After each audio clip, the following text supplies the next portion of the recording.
finished up with Audrima, or at least with Mectora.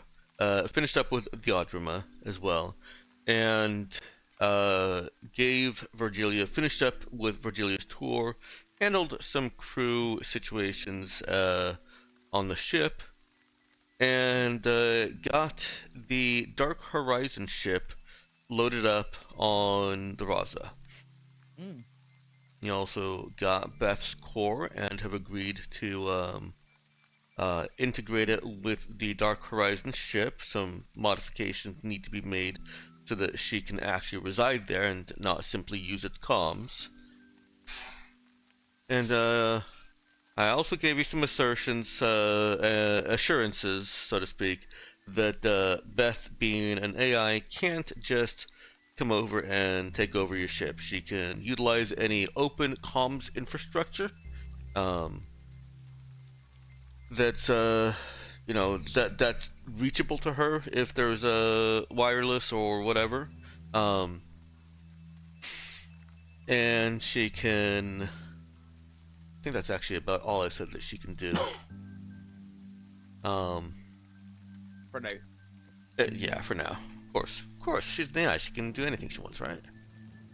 Um, and there was a decision made that one set of players decided that the Angelic Choir was the information teaser that they wanted, and so I provided that information. I'm going to be removing it from where I put it and making it its own separate post, along with what the returning players have chosen. Um, and were there any other details of last session that I missed? We had tea. It was a weird tea, but good.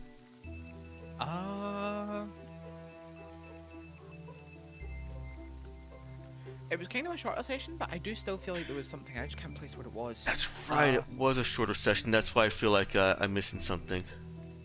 No, I feel like we are still missing something, even despite that. Well, we also revealed. I told Nox that Kana can now see the Infraworld, um, with the same caveats, same language as anyone else. She could always see it. It just wasn't recognizable as something she was seeing. Well, she could always see it since she's been a Metascion. That is. There's Keishan's whole anti-Vega aura thing. Right, that was it. Yeah, the Hall of Mirrors thing. Mm-hmm. That was it. Yeah, Virgilia talked to Keishan. Yep. And Chishin is fine. Just fine. Absolutely fine, 100% fine. Don't worry about it. Y'all need therapy. That's V's take. Have we ever denied or even not loudly stated that? No. Yeah, we were actually very Never upfront about that. You have never loudly stated it to V specifically. Really, I guess it is kind of awkward, but we did say that to the Victorians, I think. To Aldrima. That's fair. True. All right. Well, I'm gonna bring us there to was Fran. the other. What's there that? was the other question. The other question that was brought up last session but never was resolved. Uh-oh. I did offer to try to negotiate for another one of the ships in orbit if he wanted one with the actual spike drive in it, but we never really came to a decision whether we would actually do that or not. Right. I do remember you mentioning that. If I recall, my response was basically a meta response of, as a GM, I only intended to provide one of these as the reward of your research efforts.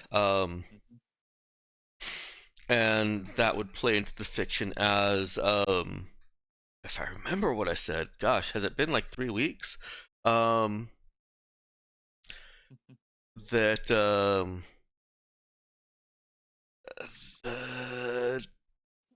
If you don't want to give us another one, then I'm fine with you saying that either it's started drifting too close to. I think that's what I put it as. Is it came? They're too close into Audrema space, and they don't really want you here. Not until you can prove yourself further. All right, They're very isolationist that's fine. and protective of the sovereignty that they've had for longer than humans have been in space. Mm. All right. In that case, where to next? It still could be an interesting scene for Virgilia if she believes that she has the clout to negotiate something like that. It could be fun to show her. No, not really. I think To pop that particular bubble. I don't think in character she really cares that much. Okay, about the that's other fair. ship, so. It was just something I brought up out of character if that was something people really wanted. Ah, I see. Yeah.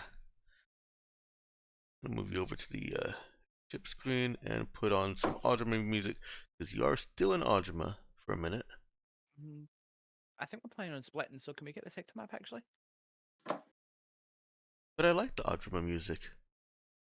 You can do the order music just on the sector map, please. I think the sector map will automatically switch music for me. Oh. That's okay. That's okay. I guess we just sit here for a bit. I guess we just sit here for a bit and enjoy the order music, and then switch to the sector map and start playing. No, I'm gonna as soon as I Mostly joking. find it. Where did I put my sector map? Oh, it's that one.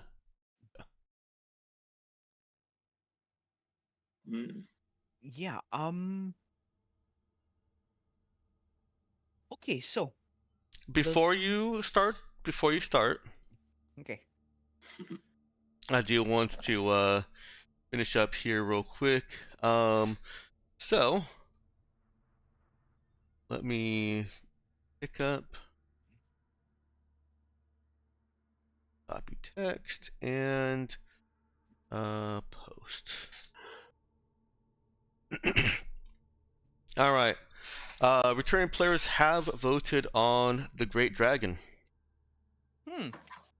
Which one's that again? The teaser for that was a Union shipyard has built a significant fleet in a system unknown to public sector maps. There are also alien ruins. Right. Huh. I remember Jackal being into that one mostly for Elise's sake. Yeah, but also, I mean, I'm not going to say no to more information, but. Yeah, but read that second paragraph. Wouldn't be my second choice. Oh. Yeah. Oh. Shit. Huh. Oh. Oh no. Huh. Oh shit. Oh fuck. Oh no. Wait. What's this? I can't read. What's the second paragraph? Procedurally identified as TMT 77-7 by its Oh, location yeah. sector map. Blah, blah, blah, blah, Oh yeah. And then I'm looking at the that's sector what map you like, Never mind. Returning players never know what we're talking about. where have I seen that name before? Where indeed? Yeah. Yeah, returning players maybe have some idea what they're talking about, huh? Okay, one time.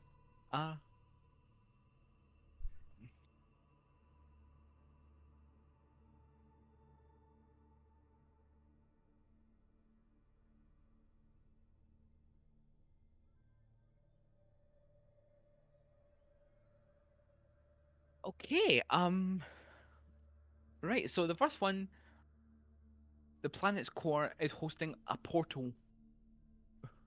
So, like, they've turned the planet into a giant condenser, essentially, kinda-ish. Hang on, let me I'm making adjustments to the original post. Alright, so the first one, the data that you have, and I should go over these in more detail verbally as well for, future viewers of the stream.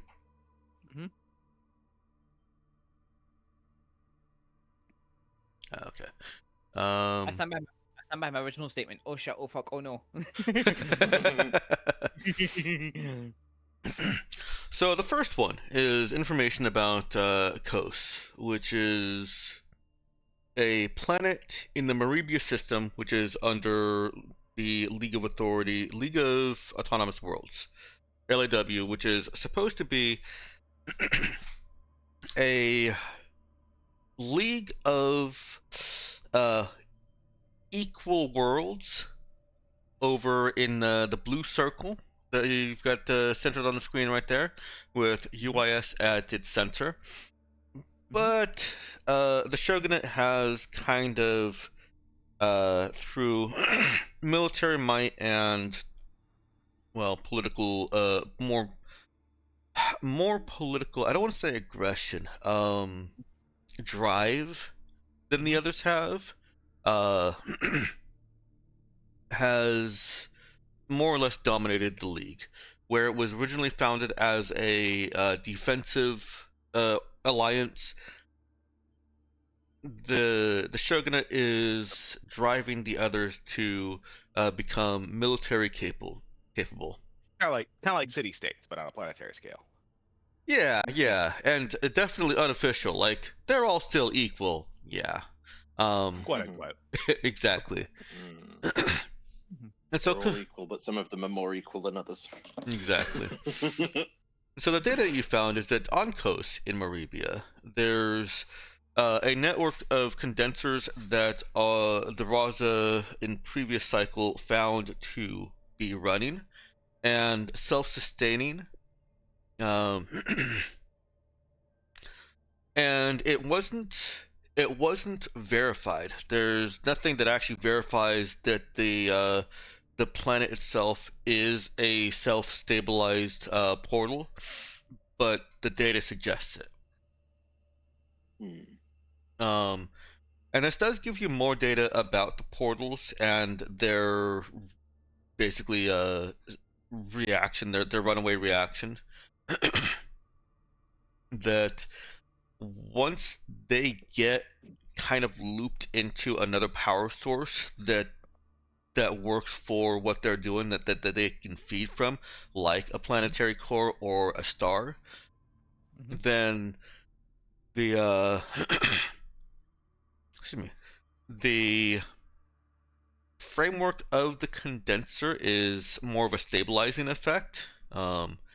Destroying it can destroy the portal, but depowering it cannot. Okay. You may also run into a cranky old lady. The other bit of information,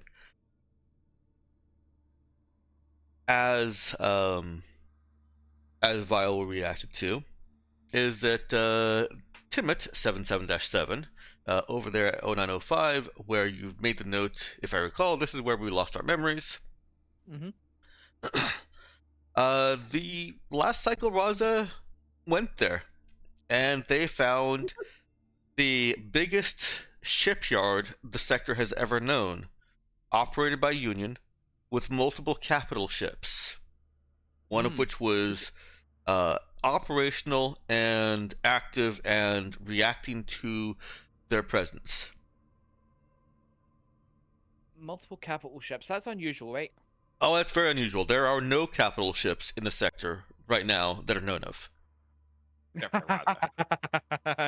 oh fuck. Actually, I guess cruiser counts capital, right? No, capital is like a battleship or carrier. There are rumors that Cassian is having the bro build a capital ship. Ooh. Now, if you want to get into technicals, people use cruisers as capital ships, but they aren't actually. Right. Yeah, Right. these are capital class hulls, I should say. Yeah. Whereas people use cruisers as like their flagships or as mini capital ships. But cruisers still aren't capital class hulls. They're a whole size category smaller. You know, this is like being told, hey, you're gonna go fight a dragon, and you're like, you give it a description, and yeah, it sounds like a large dragon. This should be a young one. And then you get there and you find out it's gargantuan. Oh fuck. Well, for what it's worth, I'm glad that we had enough distractions along the way that we got here before we decided to go and investigate the place where we lost our memories. I feel like that may not have ended particularly well for us. Yeah. Good spike. I don't remember how we initially got that on the map. QED stuff? Question mark? Question mark? I believe. Would you have gotten that information from the graveyard? I believe it was from the Fair Tenero. Yeah. Oh, okay. Right. Right, that makes sense. They, in this cycle, Lulu, they didn't decipher the code, but they did get the coordinates of it. Got it. And so I'm gonna give that information to you guys as well. There was a code that we didn't decipher? Yeah. So I would guess this is the data that was potentially on the itinerary that we didn't get, that we'd like deleted to stop Union getting, I think. No, it was actually No? the string of numbers that was recited in one of those audio clips.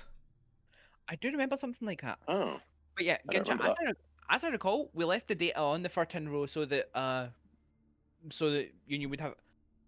We left it there so Did we? that Union would have a better idea of what was going on.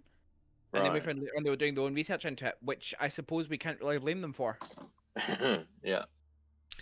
Um, Yeah. How intriguing. So with all these new revelations and all this new data, your crew, your lab crew, are going into overtime, trying to correlate what the previous cycle found with what you found. Sorry, I think I spoke over somebody there. What was that? You know, I was just going. Your lab crew are going insane. Yeah. Some of them love it. Yeah. Um.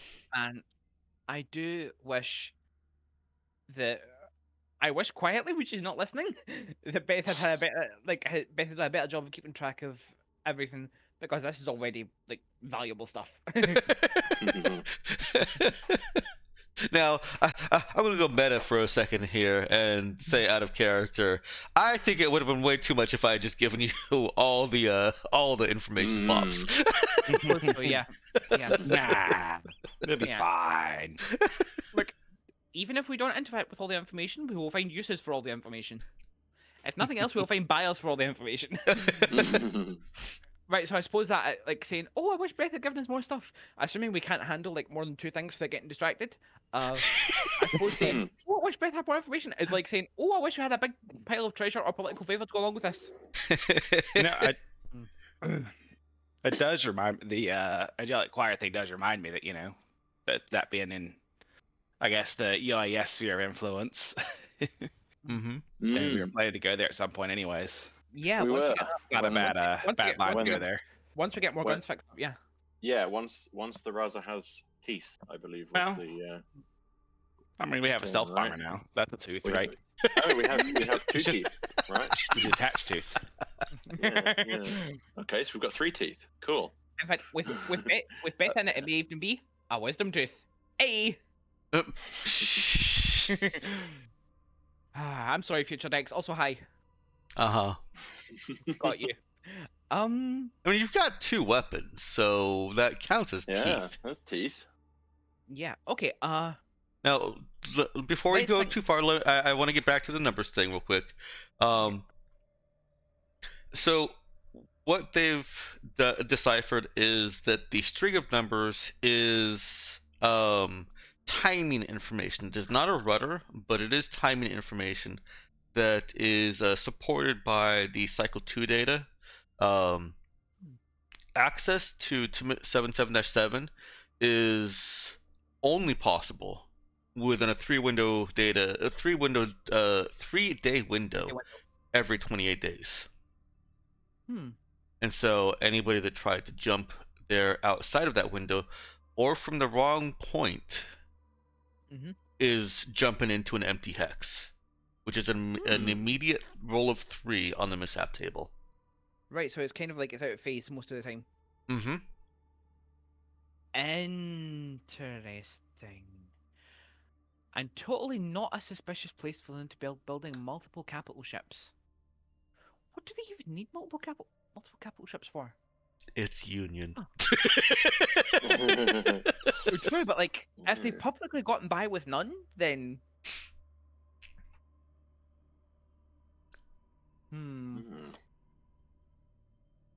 like if they're publicly doing okay with none, then what do they need more for? You know, Yeah, there's a stable peace between the three corporations and Galactic Mandate and all the independent systems.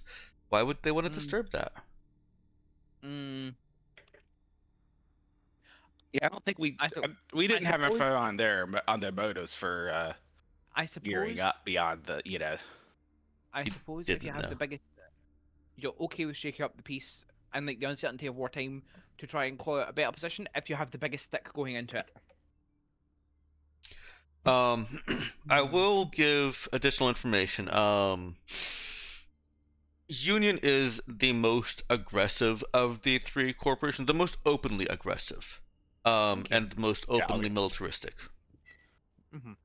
Yeah, the others are definitely Mercury Core and Spectre Star are much more subtle. Yeah, that's true. That much true. Yeah.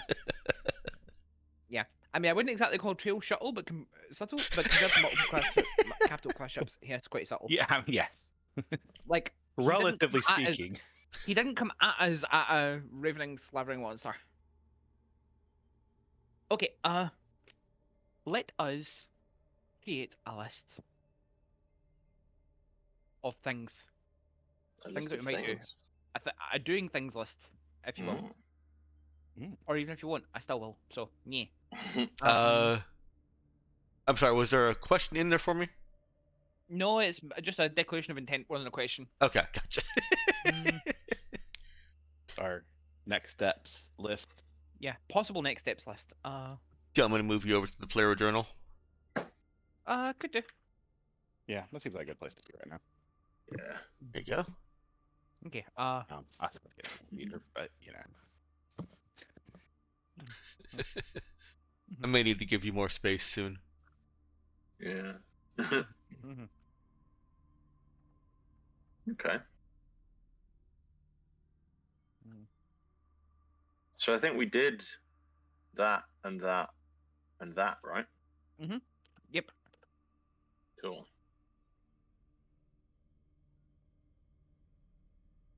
So if they attack, but there you have it. Hang on.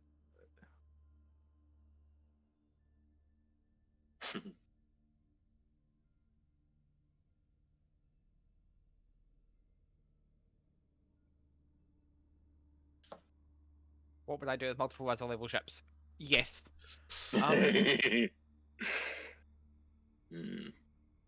Can we think of anything else that we particularly wanted to do beyond these 7? Right, I know. Just remembered. One more.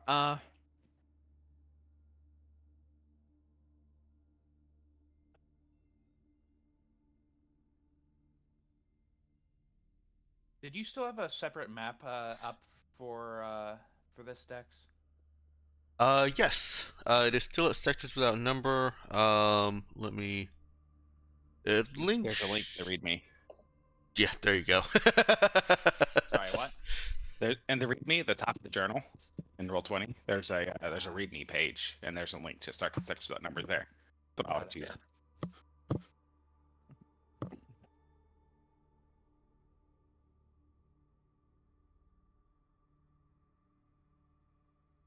I think we've got some of our routers logged on there now. Yeah. And let me know if I missed any. You... I'm only logging the 3 pluses. Yeah.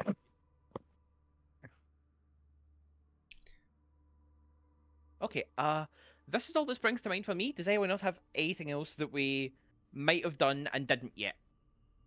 And is potentially still open?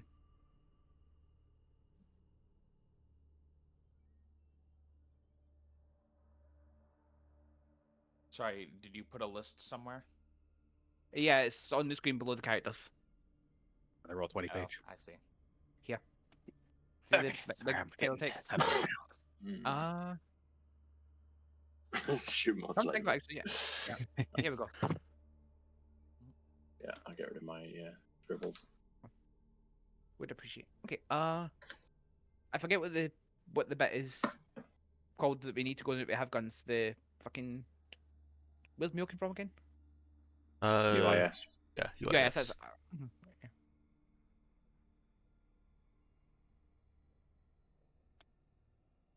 Let's Okay. plop to test the changes. Let's plop Virgilia right down in the middle of all that. Yes, perfect.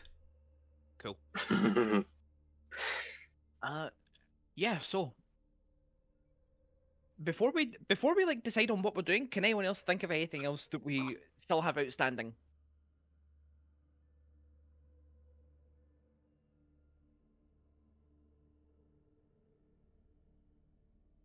Mm, don't think so. Okay. There's a thing I want to do, but it fits into one of these, and I'm not interested in pulling the priority up above the thing on the list. So Oh, something to do with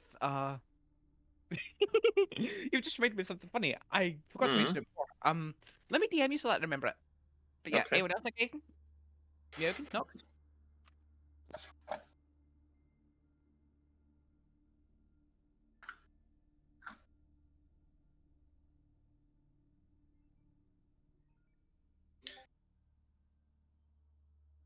Okay.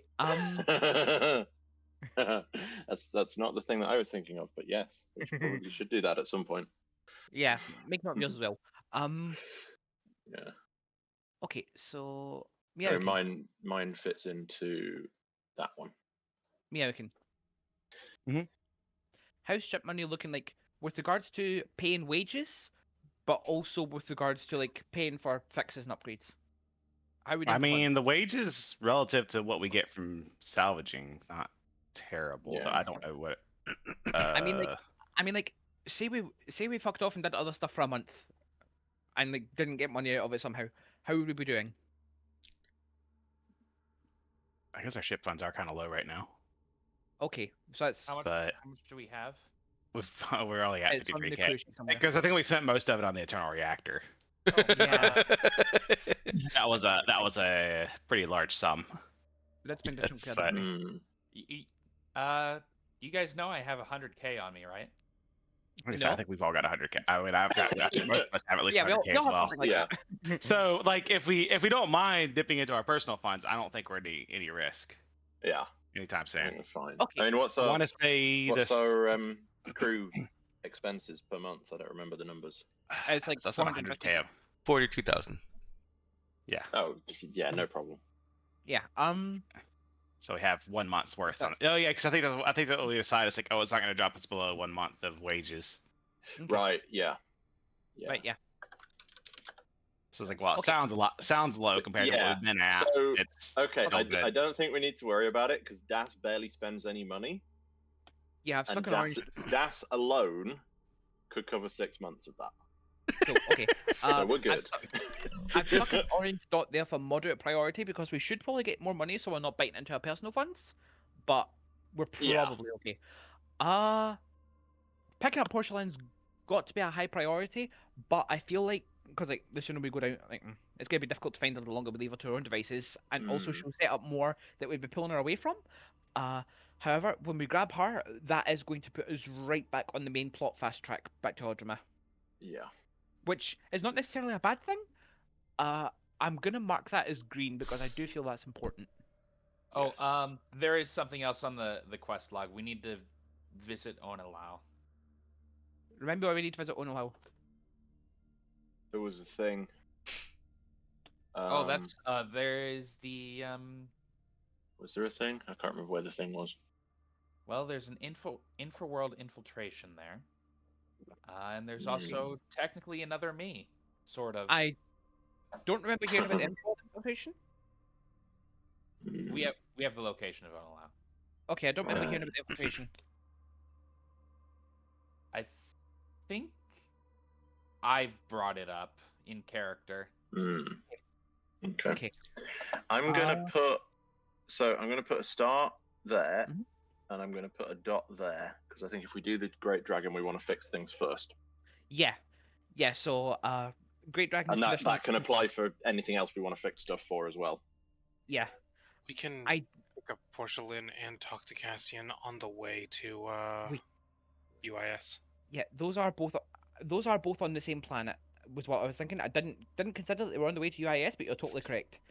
I There you do go. think that the Great Dragon at this time, we can get more immediate utility out of the Great Dragon by, for example, feeding the information into Cassian as like a goodwill gesture, and also, hey, this may be relevant to your interests.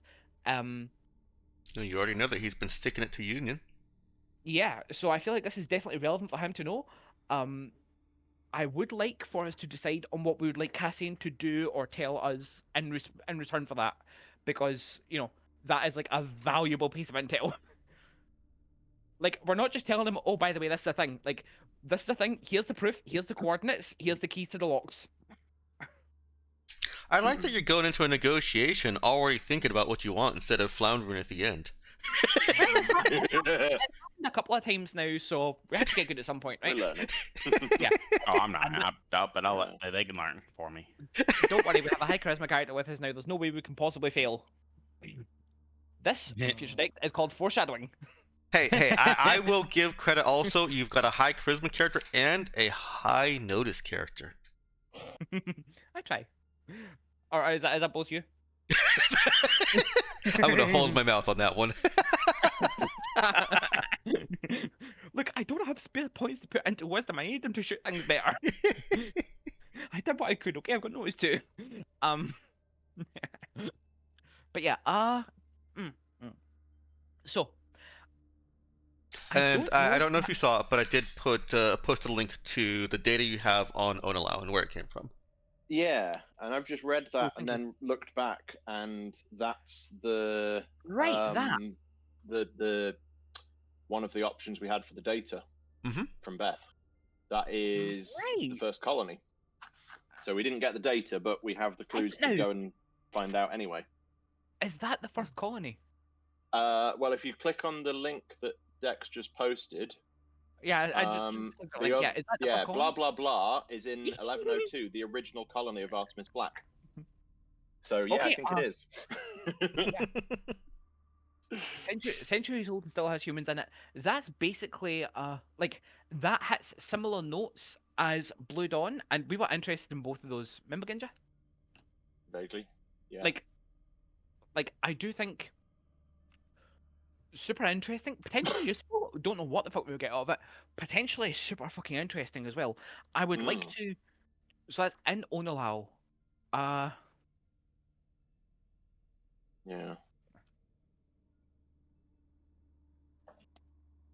Okay, I would like to put that as orange, but like high orange, light orange, if you will. your Because I am color actually scheme is getting more complex. Yeah. Well, plans change. Yeah, so pick up Porcelain is at the same time as visit Cassian. You know what, I should be using text for this. Yeah. I don't know where the priority starts. Is green highest priority or is red highest priority? Green is high priority. Red isn't really a priority marker. It's more of a we have to do this thing before we do this thing. Oh, okay. I completely misunderstood we probably that. shouldn't go into Great Dragon without fixing all the guns, for example. Genja, do me a favor. Can you put a red asterisk next to Great Dragon? Because I was going to use red dot as low priority. Well, Sure. hold on. Well, I would say that there is something we haven't considered about Great Dragon, which is that we don't technically need to take Thraza there specifically. We could do it more stealthily somehow, either on either if we somehow acquire a Union marked ship or whatever. Yeah. Regardless, I feel like the other angles to that sort of thing are like we could use Cassian's infrastructure. He could use some expendable idiots. I mean, special operatives to send in there. Yeah, I think with something like the Great Dragon though as well, if we're gonna go and basically poke the hornet's nest, I want to be ready for whatever Union tries to throw at us when we return. Yeah. You know, like in case we end up going loud, we need to be ready. Yeah. I want the ship to be working. That's fair. You know, I'd actually almost be tempted to deliberately go loud, fix the drive to 6, and the first jump we do is into there, and just make a big splash. But how do we feel? How do we feel? Because like anything we would be doing with the Great Dragon or selling that information to Cassian, like we can deniably say, "Oh yeah, I don't know how Cassian got that information. They don't know how we got it. They don't. They may believe that, like Cassian probably got it through the same unknown means." We can also hit Maribia on the way to UIS. Yeah, that's over there. We can get there in the same jump that we could get to UIS. What's so that? Same jump distance. That's the Angelic Choir. Okay, yeah. So I'll just like that's marked as Angelic Choir. It's good to know it's on the way. Yeah, it's kind of on the same end of the sector. Yeah, it's a 4x jump, where UIS is a 3x jump. Yeah. Actually, there's another thing I want to suggest.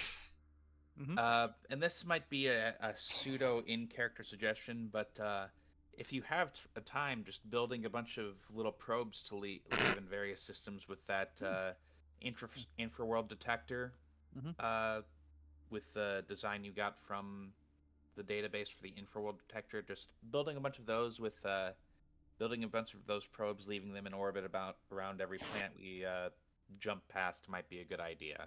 Right, that was Zoe's thing, wasn't it? Yeah.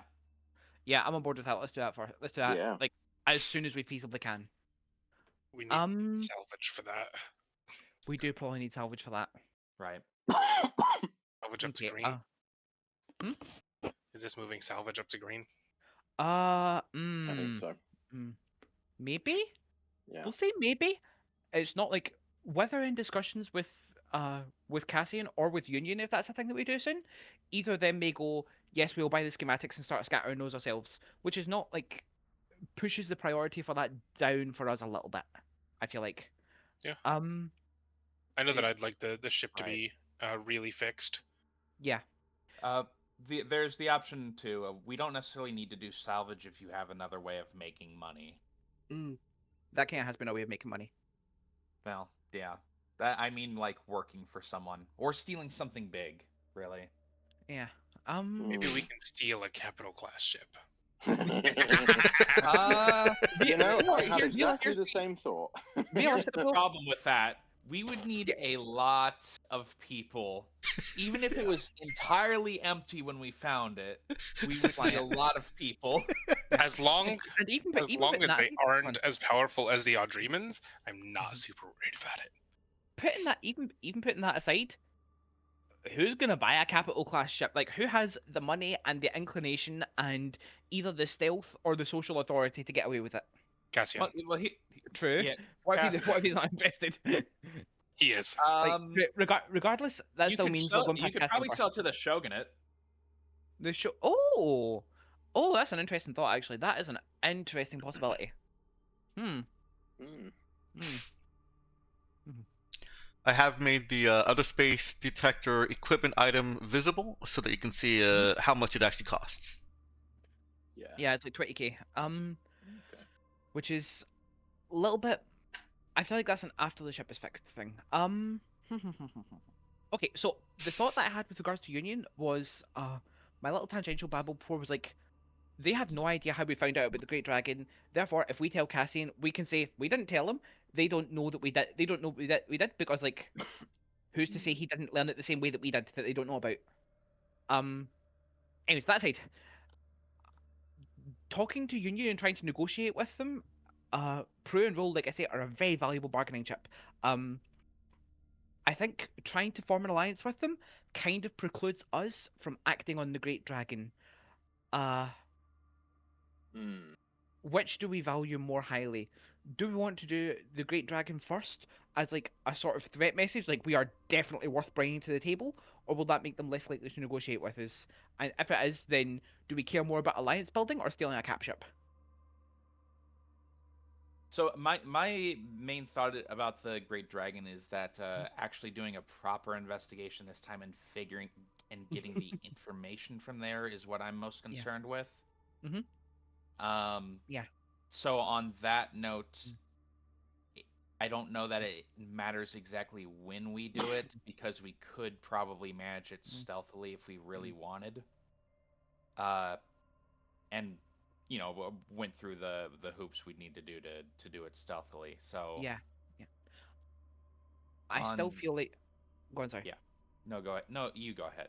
I was gonna say I still feel like Oh, my mic's muted. this is the thing that would benefit from us selling the information to Cassian and using his operational network to figure out more about it before we go in. I don't know. It's like I'm wondering. It's like, should we adopt the really long view of the cycles and just do everything to get Union on side? See, I do kind of. I think ultimately. Like, I find it hard to trust any megacorps, but at least they're relatively upfront so far as megacorps go. Yeah. Upfront as megacorps go, and also like getting closer to them means that we know them better to stab them in the back more effectively if we need to. I mean, counterpoint to that. Long view on the cycles. Of all the information that we got in the last cycle, we got to take 2 pieces of information from that. Who's to say that of all the information we take from this cycle, we're only able to get a snippet or 2 from that? Yeah, because like we could already give a snippet or 2 from the information that we found this cycle, putting aside all the information that's already accumulated from the previous cycles. That's not what we can, but try and It is possible we could get more this cycle if we took enough steps to ensure the next cycle got more. Maybe. I don't believe that would. I mean, like, fuck, the last cycle gave it to April. Come on, guys. And this would still be this would still be information from this cycle being passed forward, so it's not super. Like, we wouldn't be able to pass forward more of the stuff from previous cycles unless we can somehow help Beth reconstruct her memories, which I do wonder if that's a thing that we can do, but that would require us to, find super advanced AI experts. To make it I will. I'm gonna give you a little bit of hope for that real quick. Sorry, not hope. That's the wrong word. I'm gonna give some support to that idea by saying that that kind of thing would require a little bit more deep intrusion into Beth's internals, and that will require more trust from Beth. Yeah. Okay. Right. So it's less like people who know about AI and more Beth letting us in to try doing surgery. Yeah. Now, Nox, I heard you starting to speak. What was it? A little dyspope. If this cycle ended right now and we went to the next cycle, would the information that is passed on from the previous cycle be these 2 next cycle? Not necessarily. I would probably give. In fact, let me just take the probably out of that. I'll give players, hopefully you guys, the choice of what information you want in the next cycle, including possibly stuff that you're discovering in this cycle.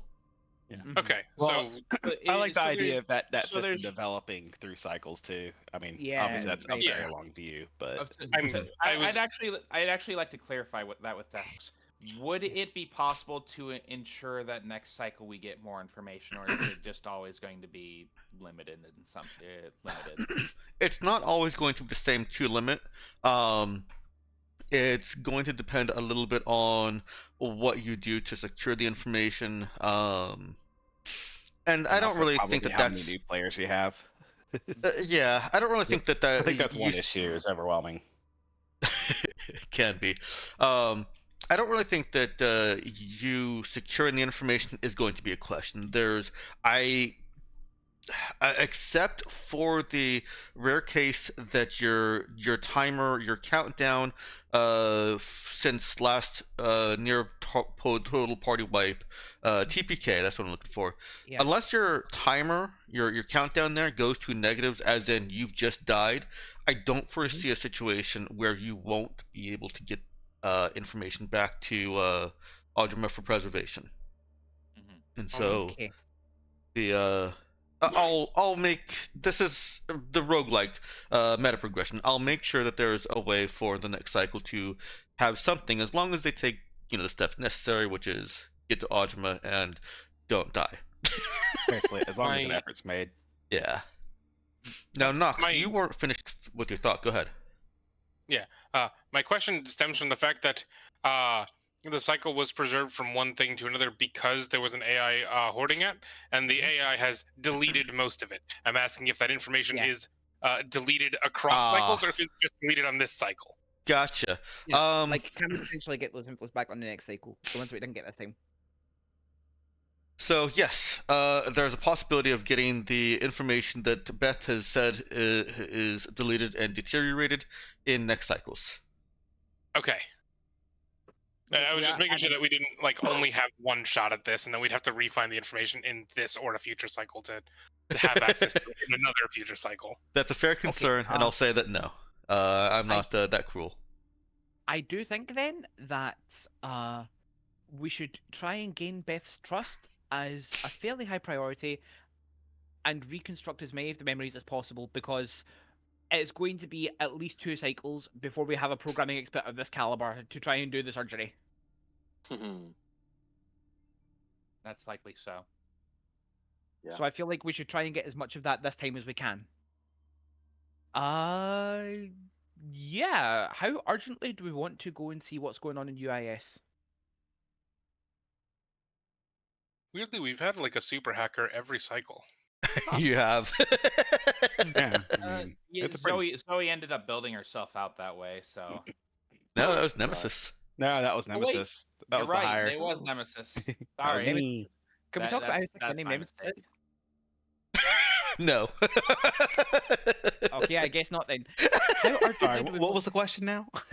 I think can we talk for a sec about how sick of a name Nemesis is? All right. Oh, that's not including the XX and the XX on the beginning. Yeah, I want to be clear. It was a username, yes. And the E was a 3. So never mind. Never mind. A lot less cool now, isn't it? XX, I believed in you. I tried to protect you, Viral. Yeah. I was proud of the name. How urgently do we want to go to UIS and see what is it with the prince? I mean, I don't think it's urgent, but I feel like it's as good a next step as any right now.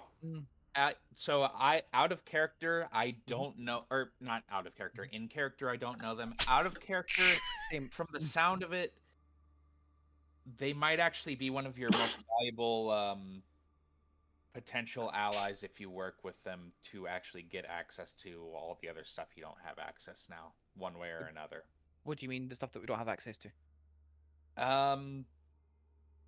Just getting in. I'm trying to think of how to phrase this. Just let's just say opening potential avenues of approach to different parties that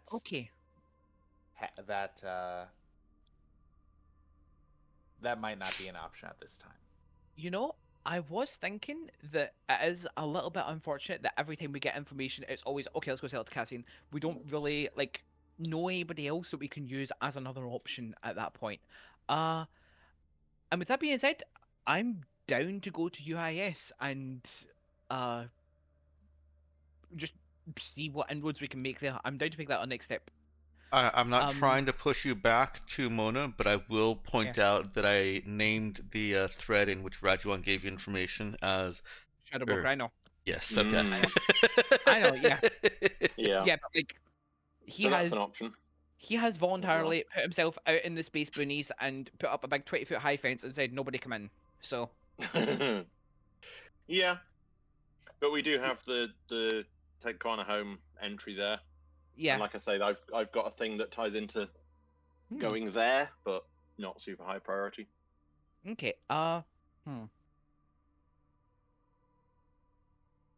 Like, I don't think I'm going to get anything out of it, but it's a thing that if we end up there, I'm going to do.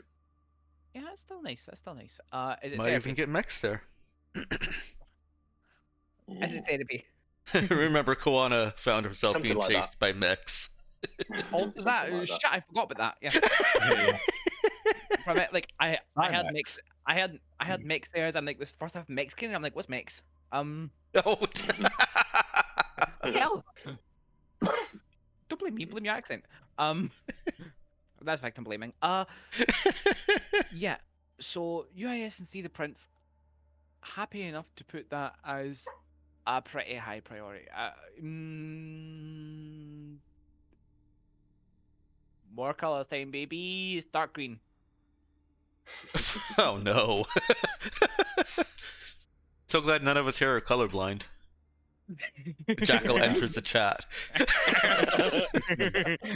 Man, I can only imagine how you'd be sassing me this time. Yeah. So, talk to Cassian. I assume that's a given when we're stopping by, like when we're passing by March. Stop in, say hi to him. Do we try and pick up Porcelain immediately? Because when we pick her up, it's going to be basically, well, no, actually, no. We could stop in, say, hey, there's this thing. We're not going to be in the neighborhood for like a week or two. Take that time to make what preparations you need to go if you're interested in coming. As soon as we tell her that's a chance to reclaim her identity on her own terms, she will be commandeering us to take her there. Unless she just takes an opportunity to go into like super hiding, which is possible. Now maybe she'll have warmed up to you and decide to go on a little vacation with you first to space Japan. No, I'm not convinced. I'm not convinced. Like, she wanted to be there by her own decision, and therefore offering her this opportunity to be more her, she's going to want that immediately. If we go, oh yeah, we'll take you where we go. We'll take you to the place that you really want to go to, but first let's take you to Space Japan. She's going. She is. If we're lucky, she'll tell us to go fuck ourselves. Yeah. But why don't And we leave it at just that. skip the planet and then come pick her up on the way back? That is a possibility. Yeah. So I guess it's when we're on March. So first of all, are we okay with going to March and saying hi to Cassian and seeing what comes out? Are we okay with that as a first step? Talking to Cassian. Let me check the jumps. Mm-hmm. If we can save time on the jumps. We're in Audrima right now? Yes. Yeah. You want me to move you over to that the map, or each using sectors, Nox? I'm using sectors. Okay. I can Allow you move to any of march. you individually to different screens, by the way. Can I see the map? Yeah, Yep. allow you to march. Big a jump. Yeah, either way, we have to stop by March. I guess. we go straight to UIS. 3, 4, 1, 2, 3. Nope, we can make it in 2. If we go to Demos, we can jump to Maribia or UIS. Oh, Okay. yeah. So we could skip March. That's what you're saying. Yeah. Is it But- 2 jumps to March, but we could do 2 to... Yeah, it'd be 2 jumps to March and then another jump to Maribia or UIS. Yeah. Or 2 jumps direct there, skipping March. Yeah. Yep. Okay. Basically, Okay. 3 jumps passing through March, 2 jumps after skipping March. Yeah. Okay. So the question is, well, how much extra time would a third jump add on to the trip, Nox? If we went past March, how long would a third jump add to the trip? Like a day. Yeah, like I said, I don't think it's gonna add much. It's not much. Most of the time, is probably gonna be in just getting flying to the planet and Yeah. being on the planet. You've cut down significantly on your time in system by installing an internal reactor. Yeah, since we don't need to stop for fuel anymore. Yeah. Mhm. The other question then is, do we think we'll have a better chance at Porcelain coming along if we go, hey, Aldrin say they can help you and etc. and etc. We're going now. Are you coming with us? Or if we go, hey, Aldrin say etc. etc. etc. We're going somewhere and then we're coming back past here in 2 weeks. I think there's like a 60 to 70% chance that she leaves without you if you do that. Fair point. Fair point. Fair point. Skip the march straight to UIS. It takes her longer to get there without us than it does with us. So yeah. But is she going to think about that, or is she not. going to? Is she going to trust you to return when you say you're going to return? She's not. Because I wouldn't. I mean, I wouldn't. we'll just pick her up on the way back. You are extremely correct. Yeah. Then, how much do we want to talk to Cassian, and potentially get the ball rolling on the union thing? How much do we want to do that now versus after we've been to UIS? Because just do it on the way to Audrema. If we've got to, well, allow me to clarify. I think what we're going to do with Cassian is we're going to talk with him. We were talking about potentially blasting out an info packet on entities. But I think we have unions, aliens, basically.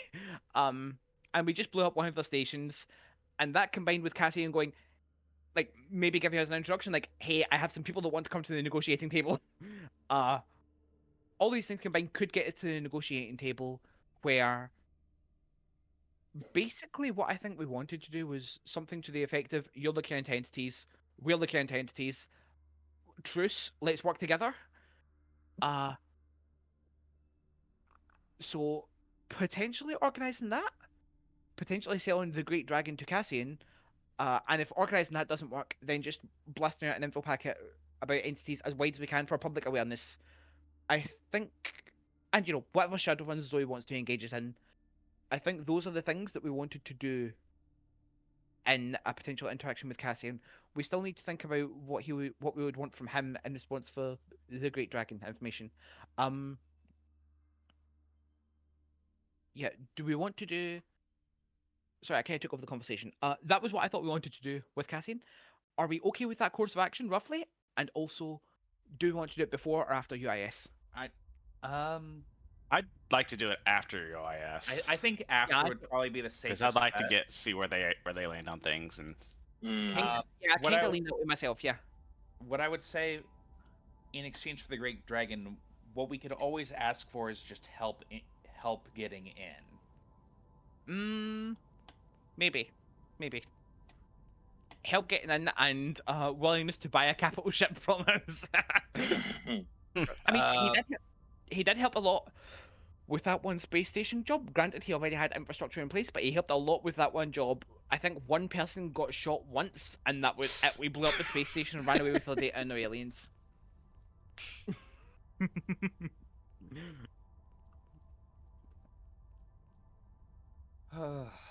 Either way. All right. So what I'm hearing. UIS first, I think. Find myself on a new page here. Yeah. All right. So you're planning to travel to UIS, check in with your old buddy who left the ship fairly early. Tajimashiro. Yep.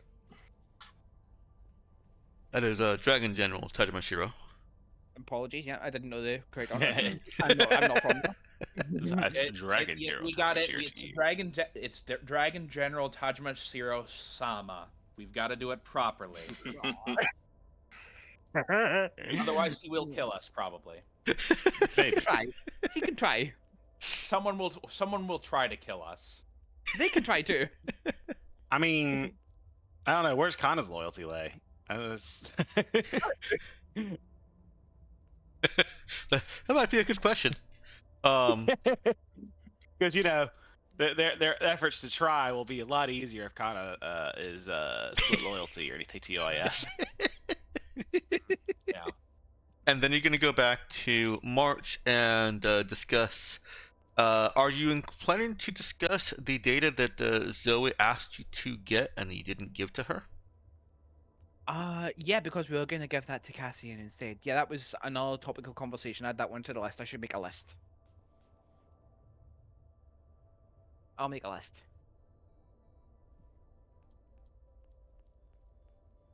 So that was Velas Station, if you remember. Okay, yep.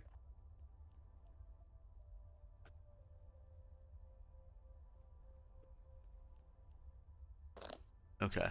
And while you're on march, you're also planning on tracking down Portia Lynn and offering her encouraging her on a ride to Audrema.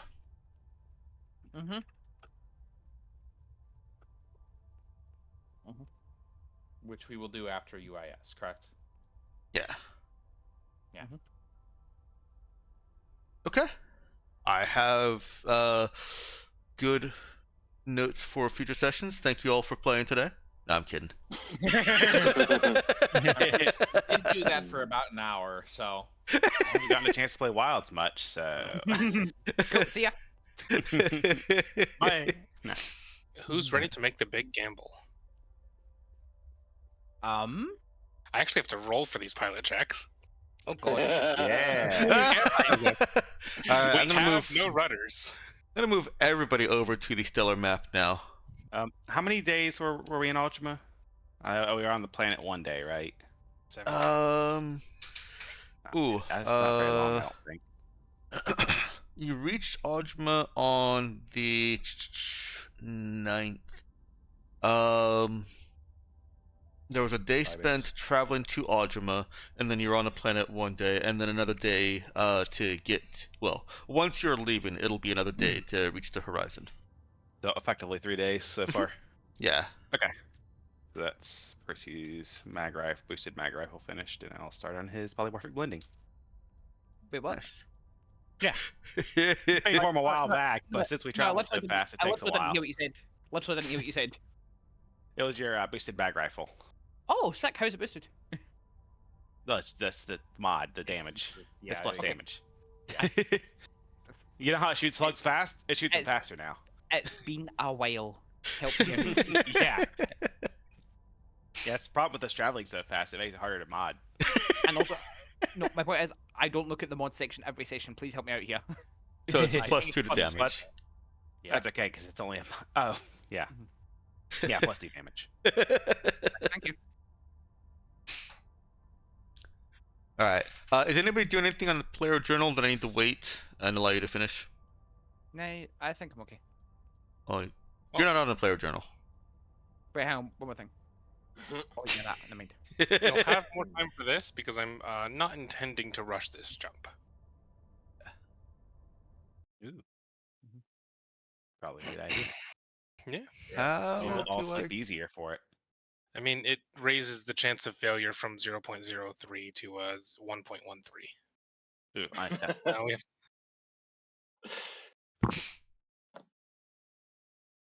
That is a pretty significant chance. Or do we go from Yeah, basically that's like, 100% you could say to 4 like times more 98%? dangerous. 37 times. Is that? Or Something like that. Oh. Yeah, let's not do that. Alright. Sorry, I had to get distracted with the sectors you're currently in. Let's move the ship up there. We No, become actually. 38 more times more likely to fail. That's a big jump. That is quite a big jump. Let's not do Granted, that. we move from we move down to 98% chance success. This is why you need both relative and absolute terms for things. Yeah. This is why statistics are complex. So you're jumping from Ojma to Deimos, is that correct? Yeah. Alright. So you've probably already Also- done the math, but I'm gonna go through it real quick anyways. Let's get I on believe that. it's a 14. That sounds about right. Base difficulty is 7. It is a 4 hex jump, so that's add 2, up to 9. The course is totally uncharted. That brings it to a 15.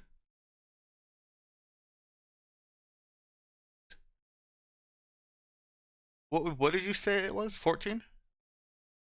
Oh, yeah, I said it was a 14. So if it's a 15, it's a 0.26. Yeah. Chance to fail. Yeah, it's 2 full hexes, so that adds +1 difficulty per 2 full hexes. Yep. So, 99.9 or 0.74. Roll them. Roll it. Let me find my character sheet. I'm not actually ready to roll them. 2 plus 5. Yeah.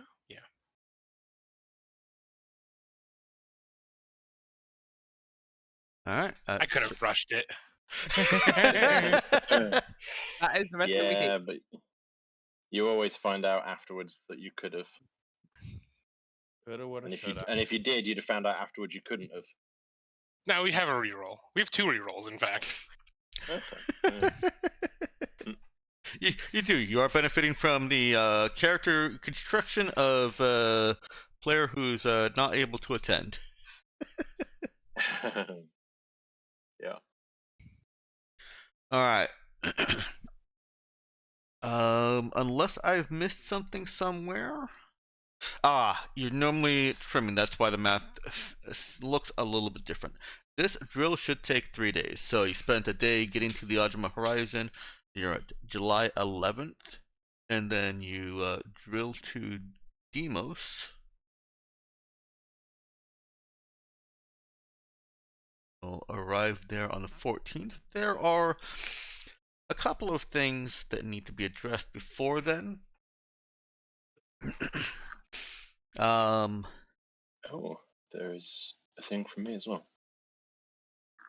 All right.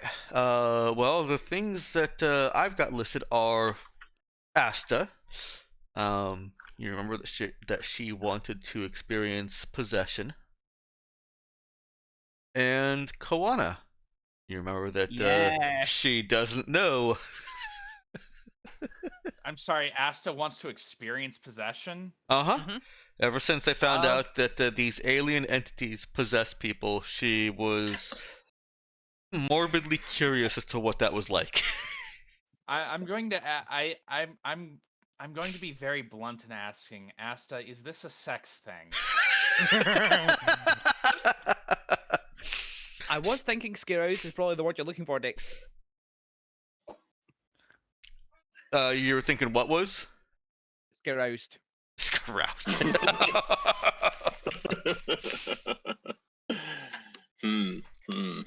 Well, let's go ahead and do the Asta thing first. I don't think that's it, but I don't know. I would say that crew notices, even if Virgilia hasn't, that Asta, one of the crew of the ship, identified as Asta, she is a security guard, but she seems to take a little bit more of an interest in Virgilia's comings and goings than others on the ship. Virgilia is pleasant enough that I imagine she's kind of just generally been cordially accepted by most people here, except for Chishin, obviously. Elena's a little bit gruff also, but just kind of that's more personality than hating everyone. And yeah, I think Asta stands out to crew as there's more going on with that one than pure just simple, hey, new people on ship, who dat? Okay.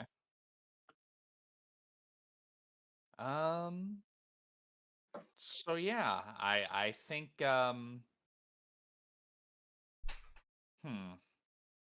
is she going to try approaching me then, or am I going to have to bring this up? Let me move you all to the ship screen here. You've already got your route planned out, and we know what the second jump is, so I'm going to move you to the ship screen. Go to the ship screen. That's a good question. Is she going to bring it up?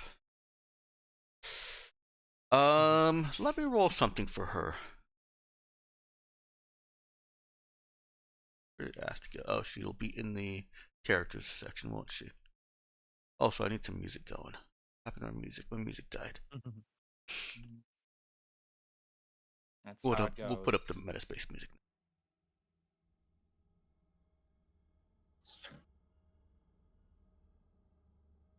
Yeah, I think just a simple skill check. Are we still keeping Prue and Rule in the brig, or did we let them out? They're still in the chest room, if that's what you're asking. They're still in the chest room. In the chest room. Look, Okay. they were sitting there. Holy crap! Look, they were sitting there playing chess for like 500 years. Being in here for a week's not going to bother them. Yeah. Maybe you could get them like a shogi or something, or checkers, or I don't know, Monopoly. I would be very surprised if they haven't already invented these games using chess pieces over the entertainment of 500 years. Yeah. Well, Asta, is going to ask some questions. Simple things that initially, and we'll start the conversation with them. I think that one time when Virgilia is being escorted through the ship by security, and it happens to be Asta. This is fairly early on, I think. Probably before you've even reached the horizon from to the Audruma horizon. She says to Virgilia, "So you're possessed, right?" Not really the term we prefer using, but yeah, I guess you could say that. Through gives Virgilia the mental impression of excitement, not from him, but From Asta, yeah. from Asta. Are you open to talking about it? Well, sure, I guess so. What did you want to know? What does it feel like? What does it feel like? The alien presence just in you. Well, I mean, Prue's been there long enough that I don't really think about it that much. I suppose it's like having the impression, the sense. It's like having the comfort of a really old friend's presence there, just at all times. It's hard to talk about exactly, since I don't usually talk to him exactly so much as I get a sense of him. And it feels alien though, right? Just like there's something out there, and instead of it being out there, it's part of you.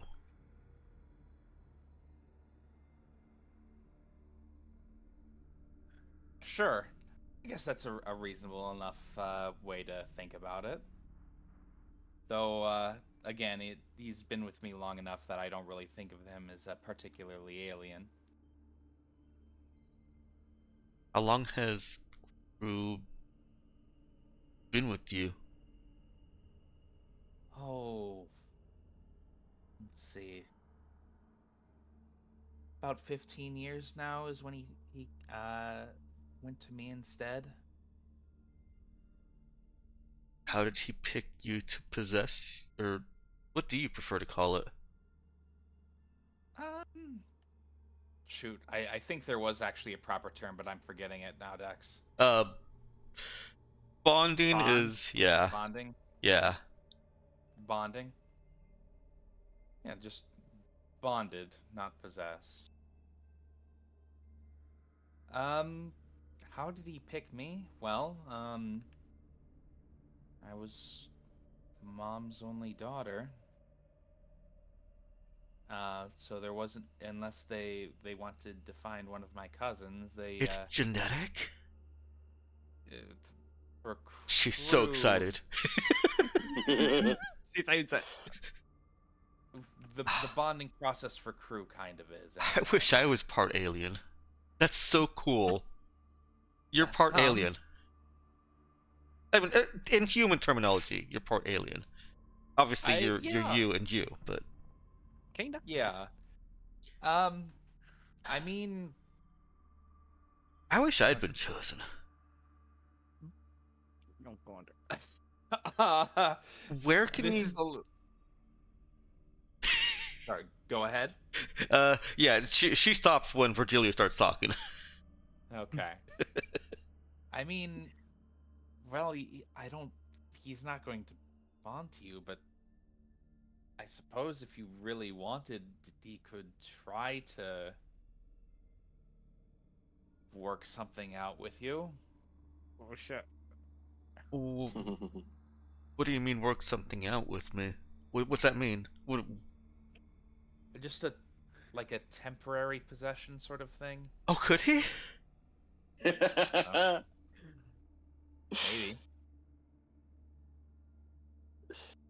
Crew is feeling weird about this. I do have that ability on my character sheet. Crew is feeling weird about this. Yeah, I'm feeling weird about this too, but I really want to get out of this conversation, crew. Please bear with me.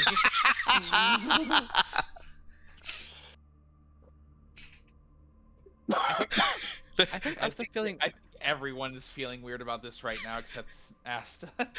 I think Asta's feeling weird about this, but for her, that's a good thing. Yeah, that's about it. There's a grudging concession sensation that yes, he'll do it. Yeah, he agrees that it's best to get this over with quickly. Oh, I'm ready. I'm ready. All right. Well, clear your mind. She closes her eyes, because that's how you clear your mind. Yeah, great. Okay, crew. Give it a go.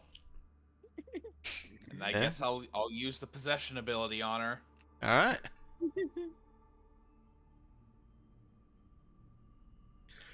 You know, I still didn't open up that.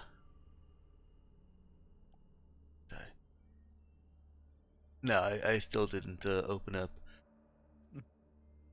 I think last time I opened up the PDF I had for Bonded, I questioned, okay, is this the most current version? Because it was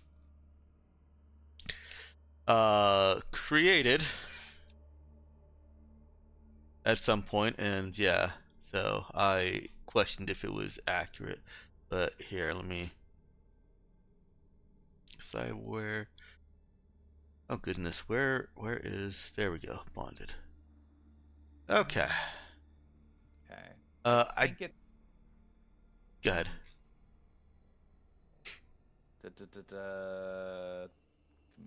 Okay. The victim can make a mental saving throw. I don't think they have to. Yeah, they don't, and she's not. Yeah, clear the mind. She clear the mind. Yeah. Okay. Prue possesses her, and she smiles. And then you see her stiffen, which is again the telltale sign that Crew is taking control. Her eyes open, and she walks around stiffly.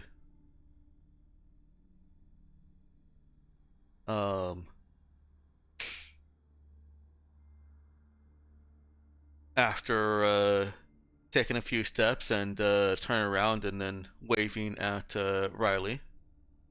Riley. Good goodness, Virgilia. Well, yeah, it's fine. Same principle. You see Crew exit her as the glowing ball of light, and she sees the light leave her and go back to Virgilia. And she, on shaky knees, nearly collapses. I reach out and just sort of awkwardly pat her back. Crew is still uncomfortable with this. How you doing, bud? There's the sense of there's no sense of like sexual squeamishness. This was not a sexual experience for Acid. Let's just get that out there first. Okay. But there's a sense of being a cute kitten in the room that everybody is doting on, and it's a little bit too much attention. It's Okay, hold on. Walking this back, are you sure this isn't a sex thing? 'Cause that sounds like a sex thing. fine, a puppy in a room. How's that? That's not better. What? I'm not asking. Realistically, this whole thing has sounded a little bit like a sex thing, but I did kind of believe that it wasn't What? actually. Maybe I'm just projecting. Maybe. I don't know. Oh, dang, I was muted. Kittens and puppies? No. Come on, y'all. I'll spare the analogy and just say that it felt like there was it felt overwhelming, the amount of awe and just excitement and attention that she gave to this. Right. Hey, Asta, why don't you you look a little rough. Why don't you go take the rest of the day off and just lie down for a little while? Are you kidding? I feel better than I have ever. Great. Well,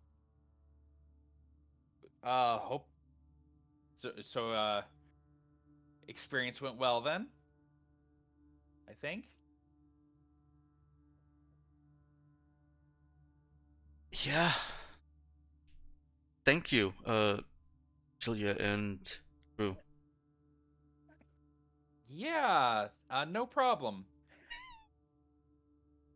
None at all. I'm gonna go sit in my room now. Yeah, okay. So you are... She has taken some time off, yes. Yeah. Yeah. She clears out Alright, with Libra, and her shift is covered, and... Taking some time off, where should we arrange her view of the universe? Have a nice day. Man, the crew of the Raza is weird. Oh well. There's a little thump on a wall next to you is just kind of yep. Yep. Yep. Alright, I'm going to go take a shower. That bad, huh? No, not that bad. Still feels weird, though.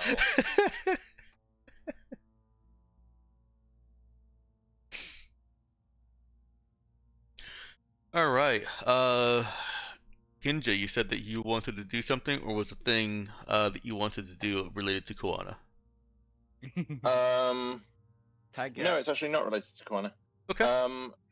Where were we on the 7th of July?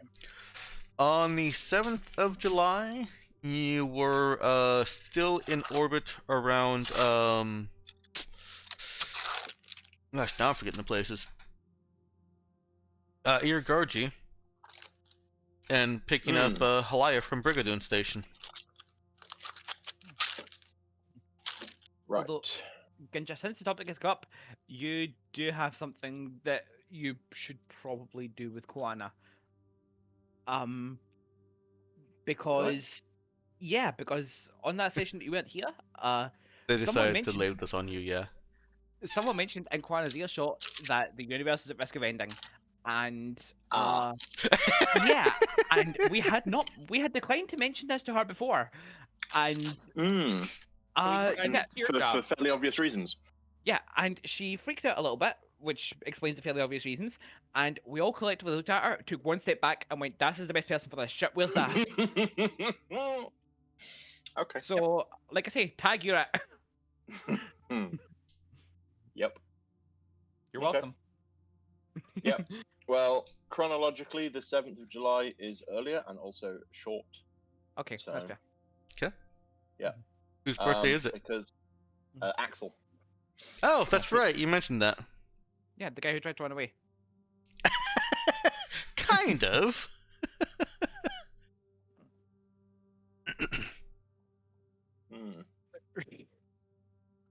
And then we've I think got a bit of a gap in the birthdays, and then one that should be interesting. if it gives Virgilia any context, Axel and someone else, one of the female hires, I think it might have been Vicky, I'm not sure, were away doing petty white collar crime, and me and Elise caught up to them and basically went, "Come on, if you're going to do crime, do it right. We can help you.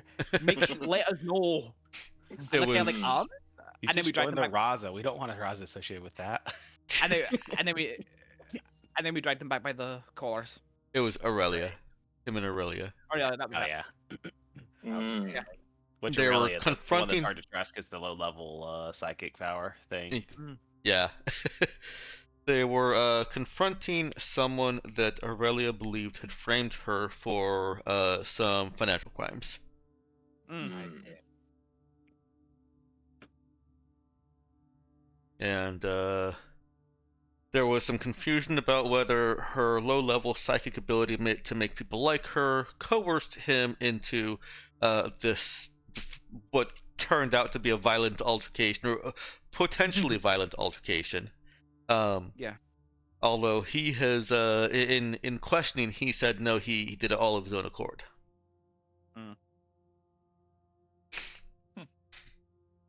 So yeah, that's Axel. He is someone who typically, in your experience, prefers to keep a low profile.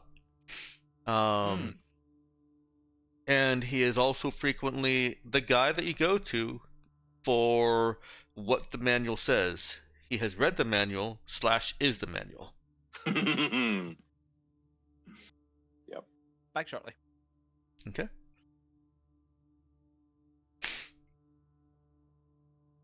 I don't know if you guys have gotten much on his background. Just real quick before I go, I'm surprised Doug doesn't keep Axel around as like a verbal copy of the manual. Do you think Doug uses a manual? You know what? Yeah. Stuff out. Yeah. All right. So with that kind of crew profile on Axel, what does Das want to do for him? And is she keeping Koana out of it this time? No, I think Koana can move off because this is before Audrima, right? Mm-hmm. It is. So probably not huge issues there. So yeah, because Koana was only out of the last one because it was Koana's birthday. Right. Makes sense. So now that it's not Koana's birthday, she can absolutely come and be involved again. Okay. What do you want to do for Axel? I don't know. Do you want me to have Koana make some put some thoughts out there? Sure. Well, she does want to respect his seeming preference to keep a low profile. She's had some friends like that. And it's not just him being shy. It's, you know, she thinks that if it's like her friend, he just doesn't like the attention. It doesn't. It's not enjoyable to him. So she thinks that she and Das should do some research on who Axel's closest friends are, and just do a small little thing. Yeah. Yeah, that sounds good. All right. So we'll do a small little die roll here. How do you want to find out who you think Axel's closest friends are?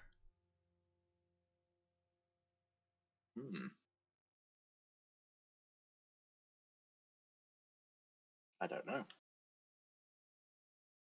Well, there's Aurelia. Right. Yeah. Aurelia. They have remained pretty close after the incident. Okay. Well, maybe we bring Aurelia into the planning then, Oh, okay. and then she probably knows more about who else might be coming in. Well, she says that everyone would be happy to celebrate a birthday with Axel. Of course, but who would Axel be happy to celebrate a birthday with? Is the question. So I think that's where our skill check is going to be. Convincing Aurelia of what Das and Kawana understand. That it isn't just that he's shy, that he actually prefers to keep that that smaller circle. Because, she... like low profile. Yeah. Poker games. He does. Her little ability has skewed her view of the world some. And she thinks that everybody wants well, she doesn't think that. She has that like underlying belief that, everybody wants a little bit of attention. Maybe that fuels her psychic power. Maybe. Yeah. So, do you want... This is going to be kind of a... roll this as a charisma check. With a talk or... Oh gosh. Talk or connect. That's the word I'm looking for. Right. You said talk or, and I'm thinking it probably doesn't matter what skill. It's going to be another -1. Do you want Das or Kawana to take the lead in the conversation? Is this who's going to be rolling the skill check? Yeah, who will be rolling the primary, and somebody else can assist. The other can assist. Right. I'm guessing Kawana would be rolling it at better than a -1. I would call Kawana proficient at this. Yeah. Yeah. So I think Kawana's primary. All right. Das can still help with a different skill or a different approach. Okay. If you can think of a way that she could assist this.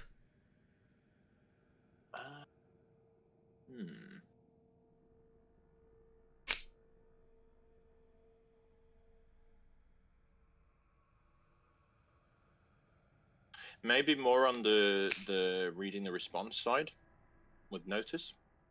Yeah, okay. I'll take that with a wisdom check there. Yeah, I'll throw a wisdom notice out then. Alright, that gives Kawana a +1. Okay, and you said proficient, right? Yeah, proficient.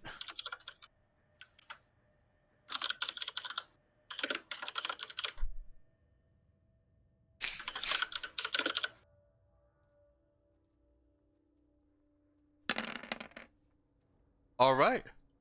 Yay. I didn't even put the +1 in, so that's 12. All right. So, Aurelia comes around. She's not fully convinced that this is reality, but she's accepting it for the sake of trying to make this the best experience for Axel. And also, Das is kind of her boss. One of them. Yep. So people that Axel has taken a shine to include Luna, Max, Vicky, and of course Aurelia. Okay.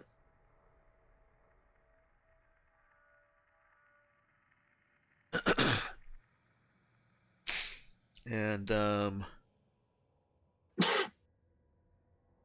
there is of course a little bit of a pattern there with not saying Aurelia isn't intelligent, but the others are you know what, I guess Vicky also breaks the pattern. It's not so much of a pattern. Vicky's also intelligent, but she's not, the necessarily an academic sort. But she does show some pretty great expertise there.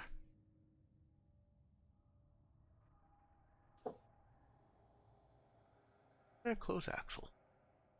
Did I ever have him open? I didn't have him open. Alright. Oh, I never even updated that either. Alright, that's fine, I'll leave that until later. So yeah. You gather up some of his friends, and as Miyokin noted, He does like a good game of cards with some stakes involved, even if they're pretend stakes. You make them literal stakes. I'm just imagining someone cooks a steak now and goes, "So, how'd you like playing cards with steaks?" Oh, I know how this goes. The chips are sugar chips. Oh, oh no. I was thinking in terms of like actual. Steaks and chips. I was gonna say potato chips, but you Americans have a different understanding of that. I was like fries. Yes, yeah. And then yeah. like there's a steak in the middle, and whoever wins the steak. Yeah, like over here, if you get steak and chips, that's fries. Yeah, exactly. Yeah. So if you're playing with steaks and then there's some chips involved, it's like, you're starting to get more of a meal. Yeah, it's like you start off with a box of fries, you bet them, and presumably eat them if you win a hand. No, Kawana wants to try and bake some sugary poker chips for this. That also works. Try it. Yeah. I think that they'll end up as more sweets than anything else, but yeah. I believe that's a feature, not a bug. That is Kawana's thing. So, that's part of the plan. Yes. That is by design. Yep. Yeah. Well, I'm not gonna make anybody roll for cooking chips. We've already had a roll for the scene, and it went well. So Axel enjoys the very small, low-key party of poker, and you know what? I lied. We're gonna make one more roll here, I think. Is this for who wins? This is for the game, yes. Yeah.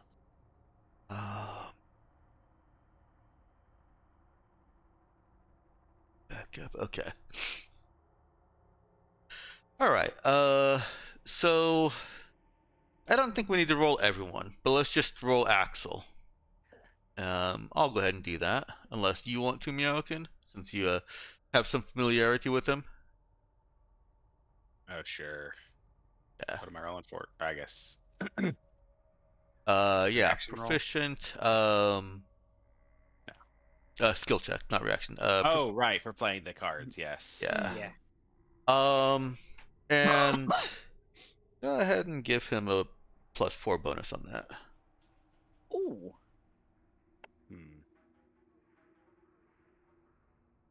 Okay.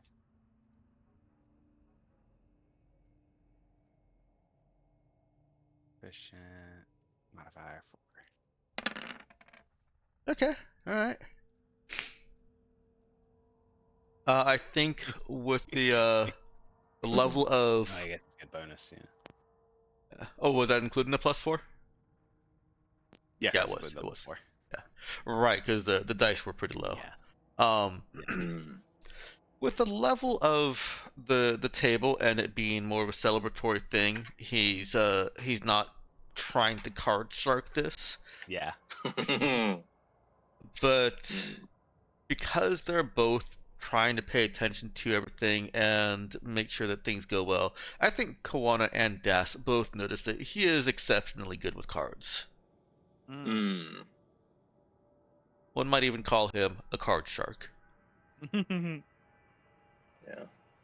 Just counts cards habitually.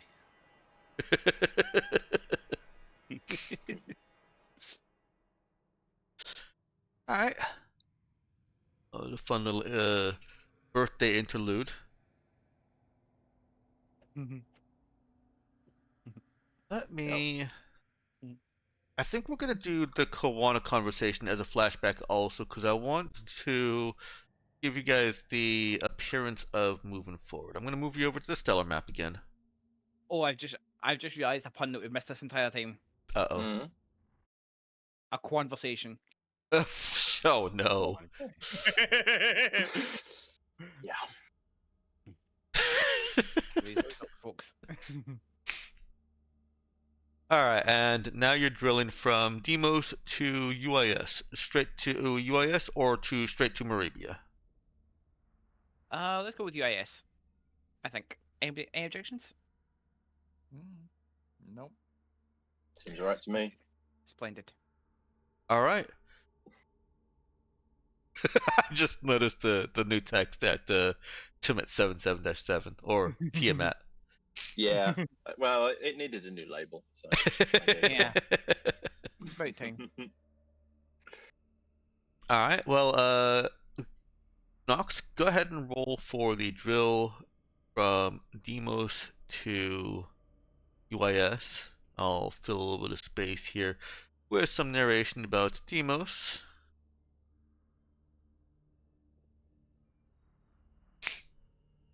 Also, should we? I can't remember. Was it you, Dex, that's drawing these lines for the rutters that we've got? It is. I'll add them in a minute. Yeah. Cool. Can I use my reroll? You sure can. All right.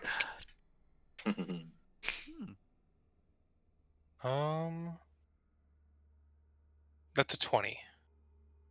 That's pretty good. Yeah, that's solid. I forgot to. Yeah. I forgot to add my Forgot plus the +5. Yeah. Yeah. But originally a 2 and a 1. Yee. Oof. Yikes. What was the +5 from? Is that just I've got a thing that adds my pilot skill to the check a second time, Yeah. Ooh, interesting. and then we've got a thing that adds +1. Okay. Neat. Yeah, it's basically Starfarer Yeah. plus an equipment bonus. Starfarer 2, double your pilot skill for all spike drive related checks. So that's most of it. Yeah. Okay. All right. So as you're passing through Deimos, it's a quiet planet for the most part, or quiet system for the most part. It does have station services. And Oh wait, were we heading to UIS or Maribia first? UIS. Okay. Unless there's a specific reason that we should do Maribia. But... Yeah, like, is there anything in your backstory that puts us towards Meridia or away from UIS? No, it was more of just it just runs us that way. So that we're not going backwards and then having to make a longer jump towards March. Either way, it's fine. We make those. Yeah, I think isn't it just a difference of like 1 difficulty in the jump? 3 Yeah. versus 4. Yeah. So yeah, we'll be fine. It changes the DC by 1, but yeah. Yeah. Yeah, that's what I mean. Yeah. So as Deimos, the system is owned by Terran Mandate. Galactic Mandate is upholding the claim until the legal battle over Danassa can be resolved. That legal battle being that the planet was jointly owned by Terran Mandate and Harbinger Robotics. Harbinger Robotics isn't in existence anymore, but Spectrestar Technologies is a former subsidiary of Harbinger Robotics. So, Galactic Mandate and Spectrestar Technologies are effectively vying for control of what was once a prison planet. There are people that still live there, but little is known about them. And that's the narrative that you get while passing through Deimos. It's not just a green spot on the map. But it hasn't come up in much narrative, so it hasn't gotten a whole lot of space, so to speak. And we're right up next to our break here. Move the Ross over. And if you'd like, let's take a 15-minute break here. Come on back at 10 after. Sounds good. Okay. Sure. See you then. All right. Bye.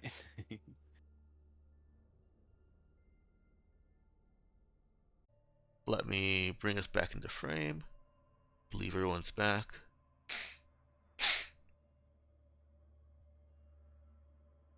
Actually, we might still be missing Ginja.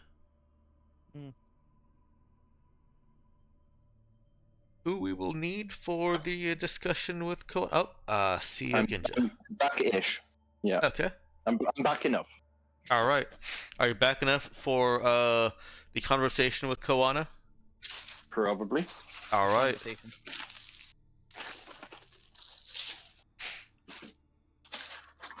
Well then. So yeah, as was mentioned, Koana got to hear it from the horse's mouth, or from the mech's mouth, that the universe is ending. They didn't seem terribly concerned about it, and the crew didn't seem terribly surprised by it. So not only has she learned that the universe is ending, but she might suspect other people knew and haven't already told her. Ah, yes. Yeah. Sorry.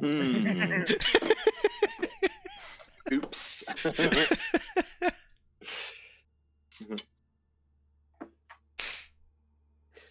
Yeah. Okay. And Das got nominated for talking about it. Well, it was an out of character thing that nominated you. Right. I see. That is probably Koana's best friend among the crew. This is true. This is true. There we go then.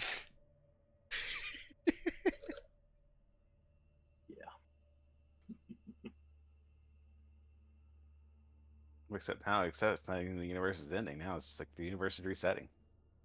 In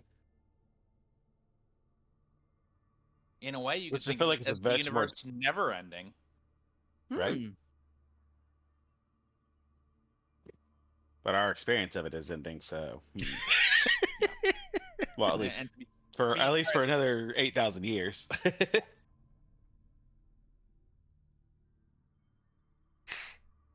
And then we'll experience it again.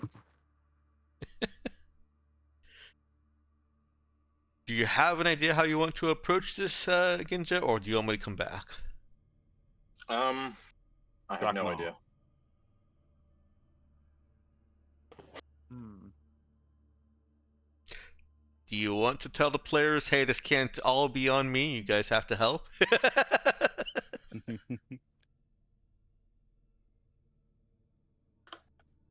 I don't know. Yeah. I'm not really sure what angle to take. I mean, have we had that conversation with the ship as a whole, like the crew as a whole? I don't believe so. You talked about telling people back when you were engaging with the foreign spirit. You talked about telling your crew certain risks you were facing. But at that time, you didn't really know that it was a universal risk. It was just a personal risk. So that was an unnecessary segue of stream of consciousness of me realizing that that's not relevant. So no, I don't think that the whole ship has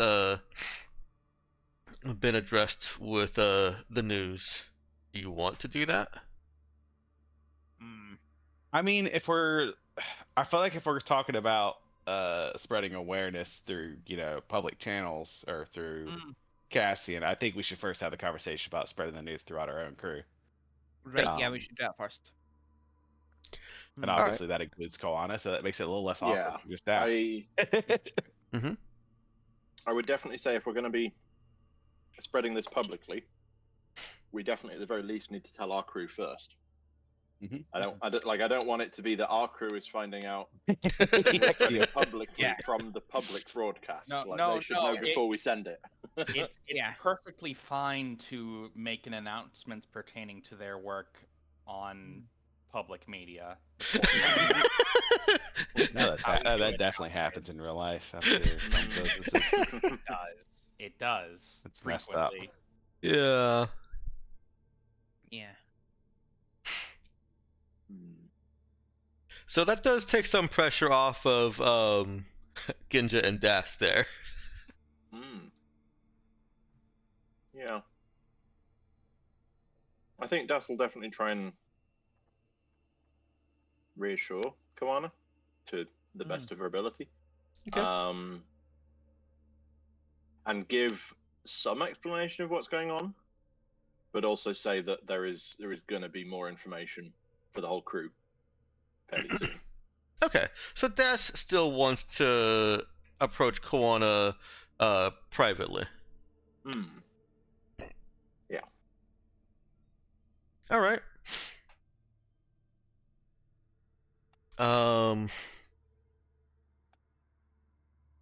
We can proceed with this in one of two ways. Either let you roll a Charisma Connect skill check and see how Das does at padding the information, at kind of couching the information, or we can leave it to a reaction roll modified by Koana a little bit, and just kind of see how she reacts. It's the same interaction between Das and Koana, just giving the die roll emphasis on either Das's side, how she presents, or on Koana's side, how she receives.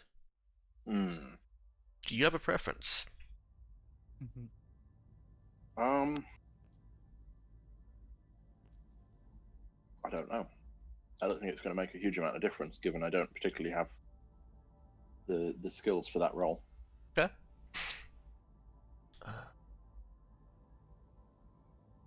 I'm just trying to work out which way would be more interesting if it fails. I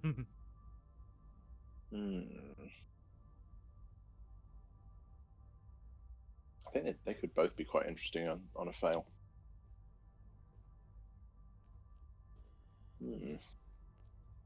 Yeah, I don't know. Don't know. Maybe slight preference for Das making the roll, just because that's sort of the active side of the thing. It is the active side of the thing. Yeah. And I guess that's the crux of the question is, do you as the player want to be making the active roll or letting the event play out passively? Yeah, I mean, I think in terms of like Das as a person, she's definitely going to be more on the active side. All right. She's not just going to be, here's the information, deal with it. It's should be trying to find ways to phrase it, ways to explain it. Then let's go ahead and Koana will react better with too.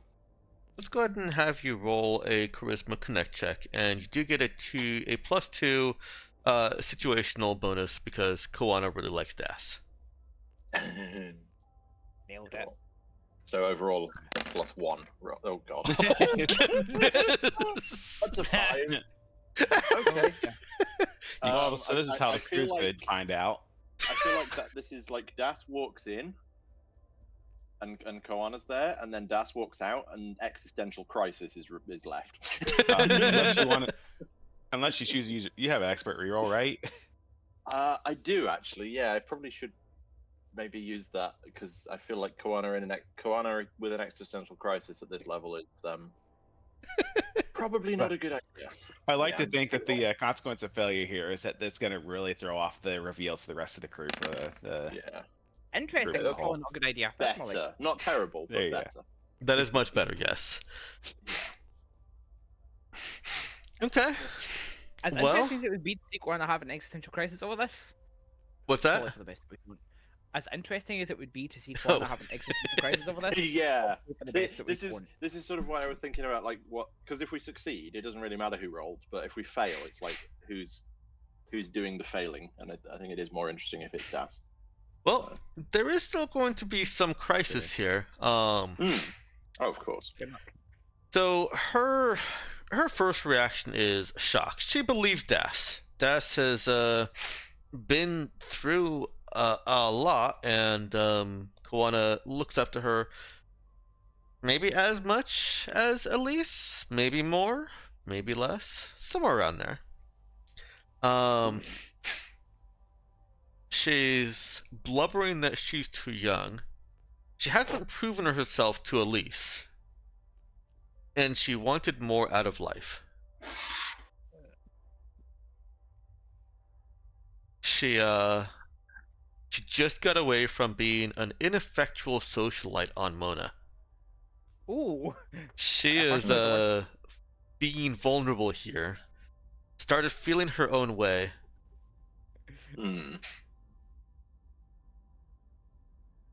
And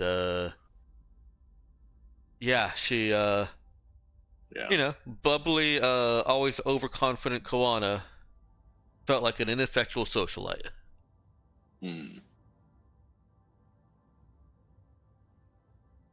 Yeah. Oh, that's raw. She wants to go back to Mona. She has to see Rajuan. And she thinks he'll have a plan to stop this. Watch, we're just gonna find out he already knows. Yeah, let's call ahead to Rajuan. If you knew the universe was ending, please do not tell Koana. Yeah. There is, so on one of the things that Koana said there is a point that Das possibly could make, which I'm gonna let it be governed by that role whether it was made or not. And I don't know whether good role means it was or wasn't made, but Koana's saying about like being too young for this. Das is younger than Koana. And has less memories. Oh dear. Oh dear. Yeah. Like Das is like 2 years younger than Koana. So if Koana's too young for this, then Das is very much too young for this. No, we'll work that in because I think that's a good point in the fiction where she does open up about having felt like an ineffectual socialite. That's where she says that Das has done so much more, that Koana is just starting to feel her way.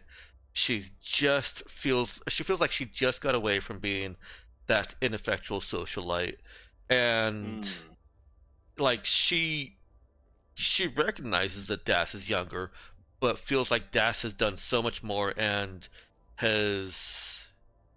is so much more just of an effective person.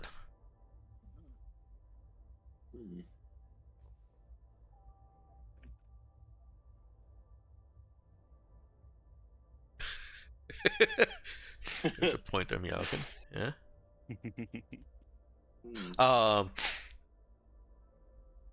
She does ball. And if Das allows it, she balls all over Das. Oh, of course. Yeah.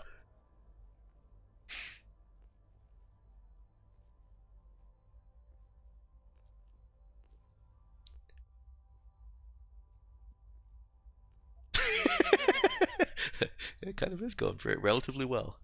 Yeah. And Das can let her Das is allowed to leave at some point. Yeah. Hang on. So 2 years. Okay. Yeah.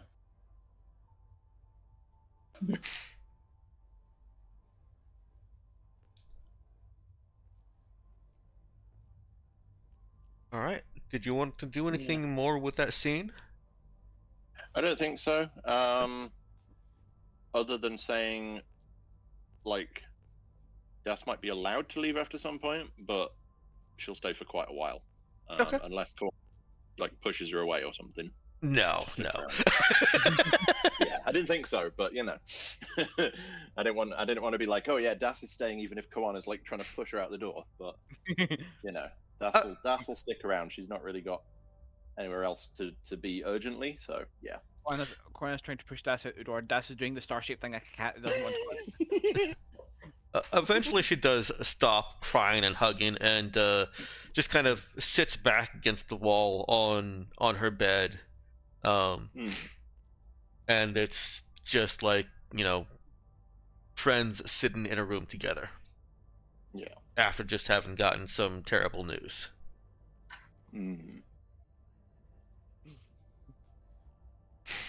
Yeah, there'll be little snippets about how she wasn't sure what to think when when they said it, because nobody else really seemed to take it seriously, and so she had pushed it down and stopped thinking about it as just kind of kooky alien stuff. Oh dear. And she'll talk through a few more things with Das, you know, both lighthearted and existential crisis. Yeah. I feel like she's more existential distress at this point rather than existential crisis. I'll go with that. Yeah, we're through the crisis. We're just on to distress. Yeah. And if Das stays long enough, Koana eventually says that she has to start getting ready for her shift. Okay. She's she's not, you know, on the verge of crying every 10 seconds anymore, and she's not panicking. She seems to have brought herself around a bit, composed herself. Right. And yeah. Oh, go ahead. No, I'm just saying, yeah. Das will. I don't know about like give her a hand getting ready, but certainly check that she's not like. I don't know. Try and make it not too obvious that she's been crying. You know. Okay. Yeah, she'll take a hand with that. You know, make sure that she looks fine. That yeah, a little bit of makeup. And then she goes to her shift. Yeah.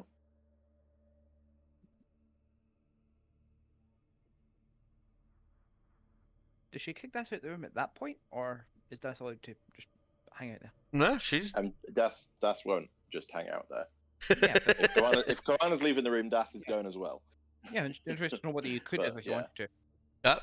Koana did not make any move to remove Das from her room as before or after she was leaving.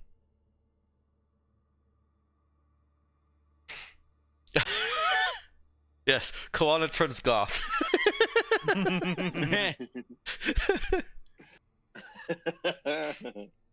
I mean, that's a non-zero chance.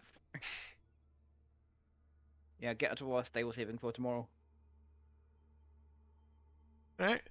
I know we've done a lot of talking this session. I'm going to ask if you want to hold off on the crew conversation until after you've engaged with the Shogunate a little, or if you want to get that out of the way, because, of course, with 6 days of travel between across 2 jumps, there's definitely time for you to have addressed matters with the crew now if you want to.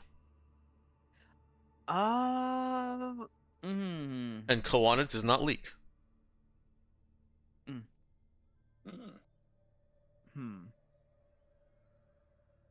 You're right that rolling poorly there, one of the consequences was that she did take the choice of when you want to approach this out of your hands.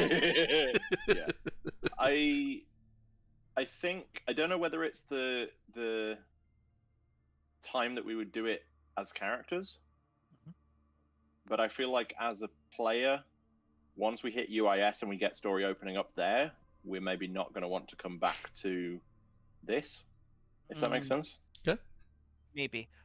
But also, I kind of feel like when everyone is cooped up in the ship is not the time to drop a piece of news like this. Maybe, yeah. Sometime we can give them shore leave. Yeah. Yeah. Okay. Yeah. Yeah, I mean, like I say, that's my thinking of do it now is very much an out of character thing. But if we have in character reasons to wait, then yeah, let's wait. Yeah, I have preference for like them not being cooped up in a ship that's in jump. Yeah. Okay. Well, if it's in your plans, you could try and arrange for some shore leave on Shinobu. Yeah, that's good. Yeah, when we're going there, and we're going to talk to them, and we're pretty sure they're going to be friendly. So, yeah, maybe that'll be the time to do it.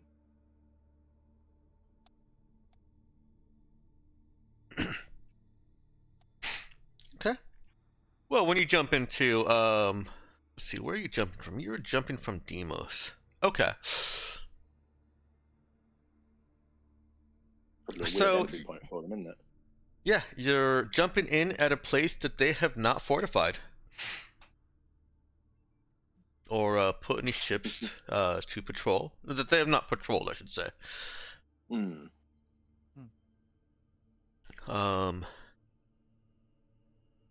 Excuse me. Your long range scans do pick up. One moment, please.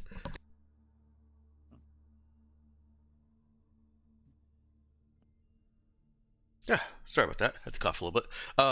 Your long range scans do pick up that the UIS has ships throughout the perimeter of the horizon.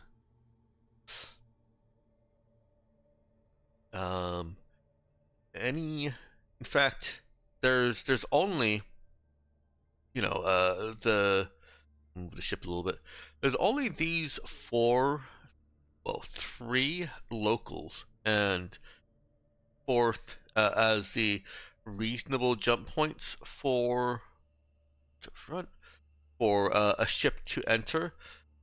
So there's only a few points that a polity would need to fortify or patrol in order to be assured of every point coming in. And it looks like they've got every single one of those ships at every single one of those points. And then we arrive not at any of those, and they go, "Wait, what?" Yes. Now they only know that something has come in at a non-fortified point because you're a cruiser class hull, and that just creates enough of a disturbance that it can be detected throughout the system. You still can't actually be identified throughout the system. That's capital classes can be sensed. They just know that something big came in. Yeah, exactly. Yeah. And do they know where? I don't think I've positioned it as them being able to identify where. It's just that something came in. Yeah. Something came in, and they don't have it on any of their patrol sensors, so it must not be at any of those points. Therefore, something weird. Okay. Right. Now you should expect communication lag. They won't know back at the planet that none of the fortified zones detected anything for 6 hours. Okay. How soon can we be at the planet? Can we be there in 6 hours and just really surprise them? I feel like we should probably not do that. No, I agree. But yeah, as long as we're agreed, then yeah, could we? Typically, no. It takes 48 hours to travel from one region to another, and that is divided by the spike drive level. Actually, that's but then you'd need like a drive 8 to do that in time. So when they get the infra drive active, can they just do instant in-system transit too? I think so. The infra drive is, as far as you know, it's designed for system-to-system jumps, but you don't have it fully up and running at this point. I guess you do have enough specs on it. You know what? Give me. Let's just do this with a pilot check. I'm gonna regret saying that, but Nox, give me a pilot skill check with intelligence. And let's get the Shinobu music going here. Well, the UIS music. Yeah.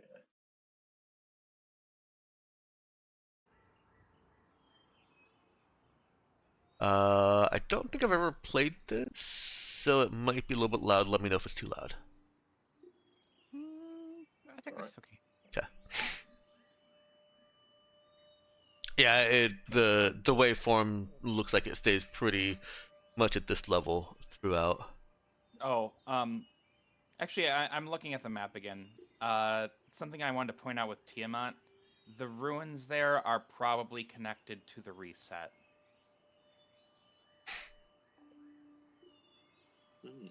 What? Sorry, the ruins of what? The ruins in Tiamat are probably connected to the civilization that implemented the reset thing. So they are probably actually connected to how that is happening. God. Actually, I meant to pin this for you. You know something?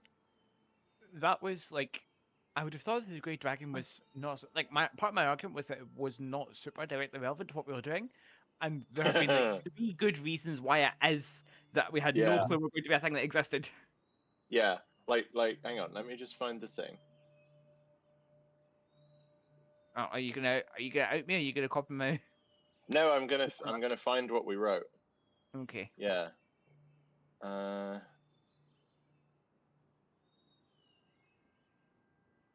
Yeah, I mean, we were interested in it. Yeah, But no. I don't think any of us had sort of thought, oh, we should go and do that. This is interesting. Yeah. This is the thing we need to do. No, that is basically the whole reason I argued for the Great Dragon, is because I think it's probably the most key thing for why the resets are not the most key thing, but one of the most. There's a tie-in to the reset. Yeah. Yeah. Right. Okay. Yeah. And you know I there's actually no way did in hell forget that we were about the gonna- tie-in to the reset, though. And you knew we were never gonna pick it. Yeah. Yeah. If it helps, I was actually my initial pick was going to be Angelic Choir. Right. Okay. Yeah. So we picked okay then.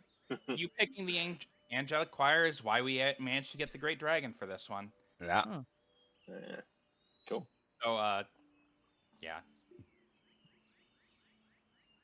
I think so we what- were mostly on the same page, because I think So wait. it was either that or I was either going towards that or Nox's pick. What was out there? Blue Dawn. Yeah, Blue Dawn. Yeah, Blue Dawn.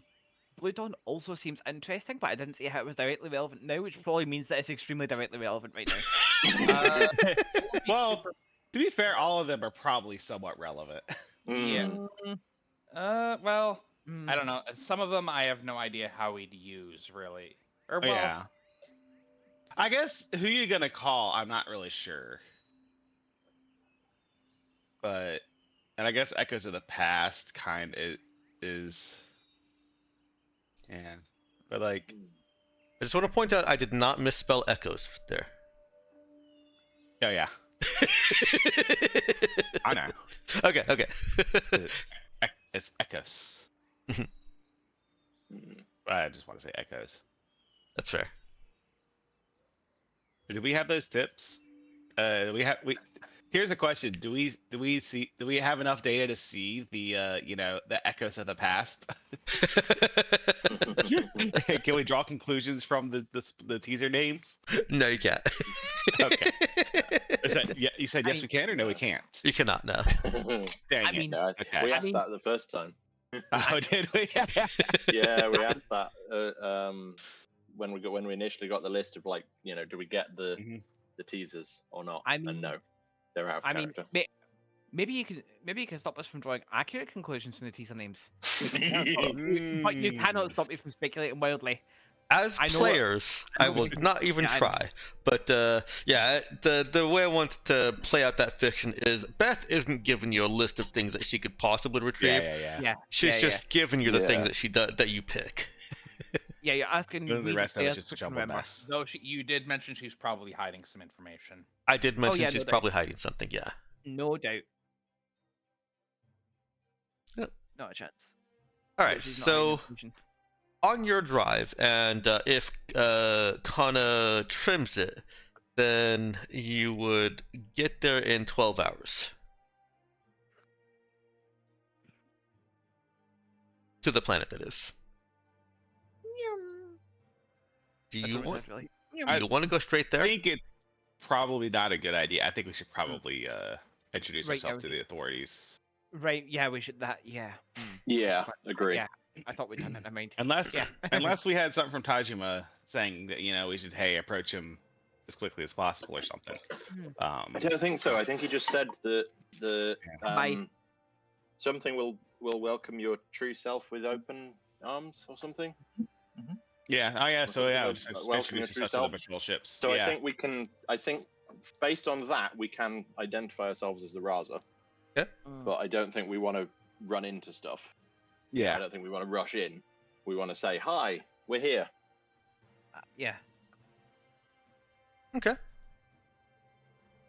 So, do you want to wait at the horizon? How cautious do you want to be? You could start an approach to the planet knowing that you would be able to communicate and receive a response before reaching the planet, before even really being considered within threat range of the planet. It would still, if they don't like you, it would still be an aggressive action. Or could be taken as an aggressive action to just start approaching immediately, especially when you came in from a different origin point or arrival point.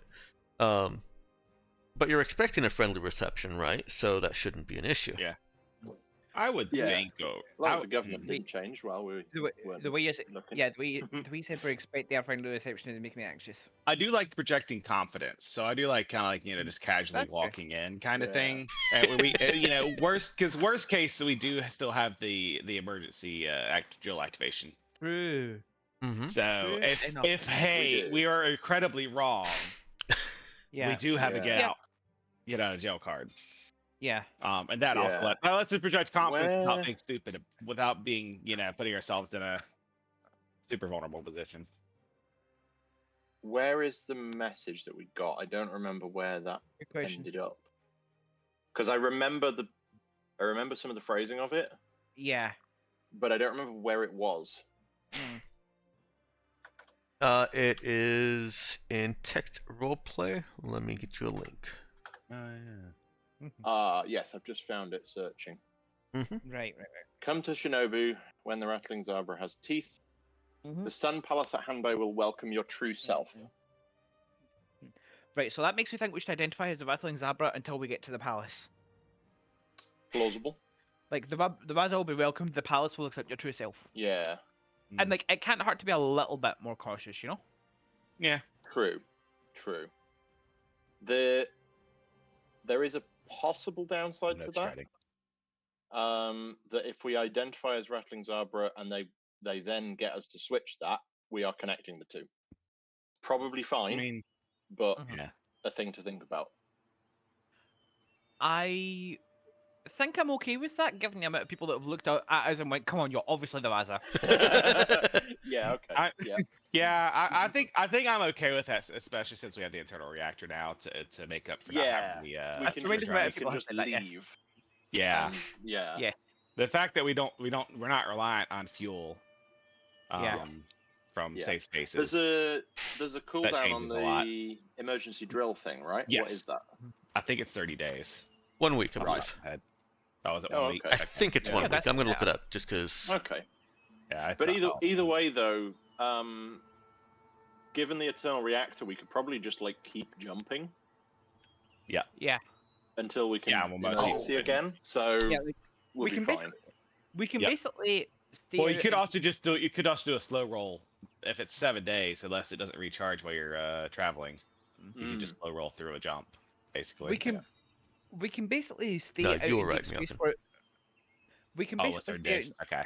Sorry, Viral. Go ahead. We can basically stay out in deep space for as long as our crew's mental health will keep them working on the ship for. Yeah, mental health and also probably food. Wages, yeah. Oh, food, true that. Food and wages and things, yeah. But fuel-wise, we can just keep jumping. Yeah. So as long as we keep stocked up and reasonable, and I want to add one more piece relatively safe. One more piece of information to your consideration of whether you approach as Raza or Rattling Zabra. In other systems, the concern about seeing the switch would be more relevant because other systems have more galactic mandate presence. The UIS did not have, none of the law systems have a galactic mandate policing agreement or a unified policing agreement. So there are no galactic mandate servers that are going to log that information. There you go, see? Shinobu traffic control, of course, will, but that's where you decide if you do whether you care about that or not. Yeah, I'm okay with this.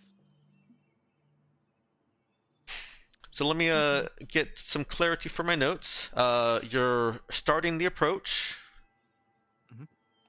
As the Rattling Zabra. Okay. Yeah. And do we want to start the approach at like noticeably slower than we can normally do? As kind of a we're not zooming in? Yeah.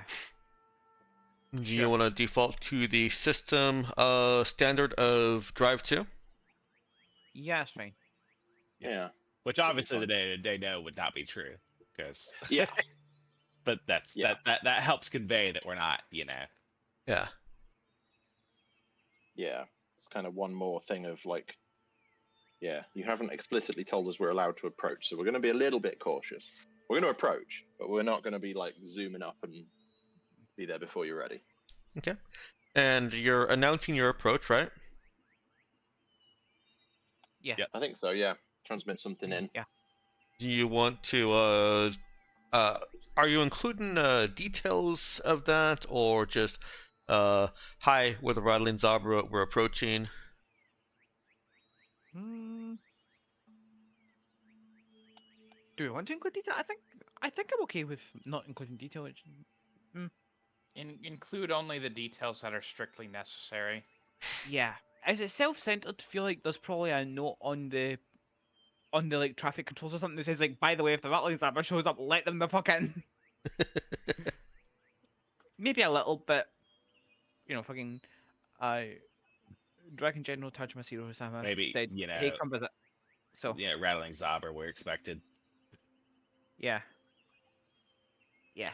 Yeah, I feel like that's the sort of not quite subtle, but not like super loud way of doing it. Of like, we're expected. We don't need to say who by, and you know. Yeah. But we're expected. Yeah, I do like that actually. Yeah, let's go with that. Okay. So I've got those 2 points, that you're starting your approach as the Rattling Zabra, you are announcing your approach as Rattling Zabra, we're expected. Is there anything else that you can think of I should take in consideration? And you don't have to be like super thorough about this. I'm not going to penalize you later if somebody suddenly remembers, oh shoot, we should have done this. We are approaching at drive 2. Okay, right. At drive 2. Like we are not just casual but confident. Yeah. That's the way I'm picturing it. Okay. Yeah. I think the intent. All right. Well, so at drive 2, it is going to take 24 hours to get to the planet, which is well below the transmission speed of the speed of any transmissions from all of the various sentry points at points of arrival, and well below, or well longer than any time it would take for a message to get back out to you. And you do get a message. It's well, it just sounds like a professional message. It's not recited by a computer. Well, actually, who would know in this day and age? It sounds like there's a human providing you with a video with instructions, so you can't have real-time conversation right now.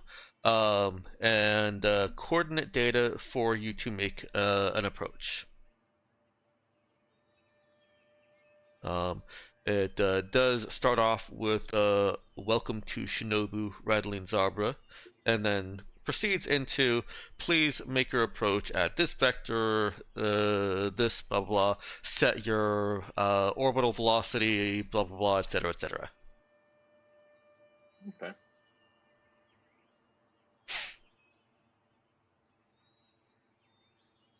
I'd be inclined, unless they've told us a specific like maximum speed, to just speed up to our normal approach speeds now.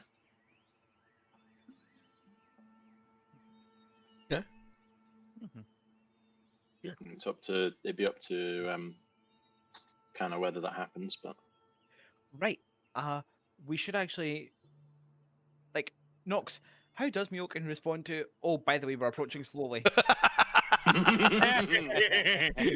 that's a point. Yeah. Does she bail and let Natario or Shadow pilot?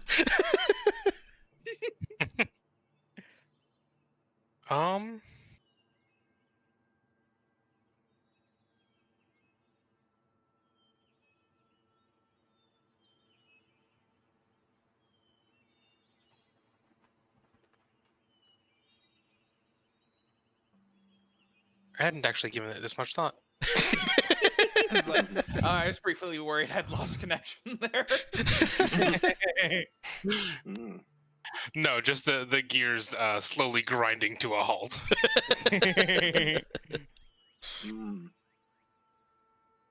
Yeah. Slowly. What is this word? Slowly.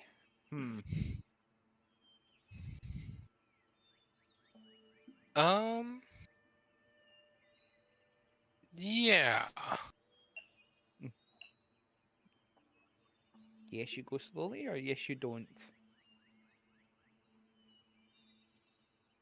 Wait, are we supposed to approach? I'm sorry.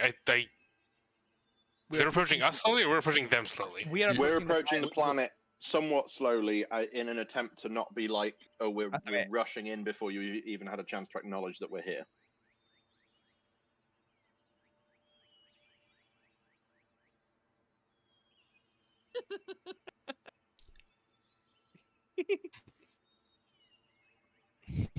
I'm assuming the long silences are in character. I'm also remembering at this point that Myokin's from here, right? So this may change things. Yeah. Yeah. Oh, I'm bringing that Myokin is technically a deserter. You know what? We're friends with the general. We can probably we're friends with the Dragon General Tajima Osama. I'm sure we can work something out.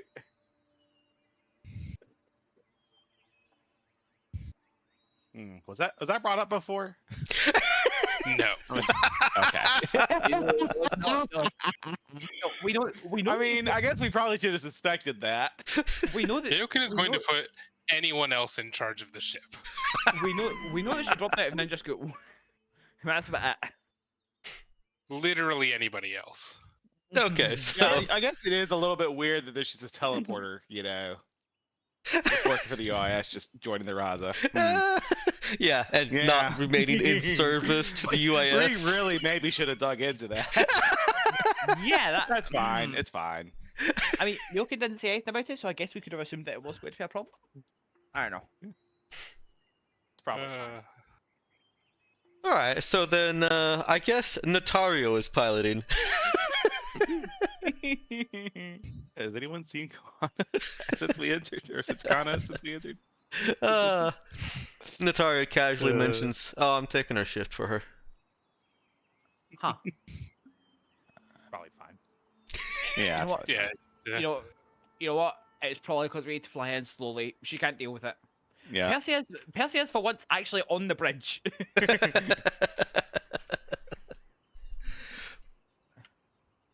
Just because, we are going at somewhat insane speeds. As it occurs to Myokin, she is going to hand off the trolls to literally whoever is closest and walk off in a daze. He seems to be doing well.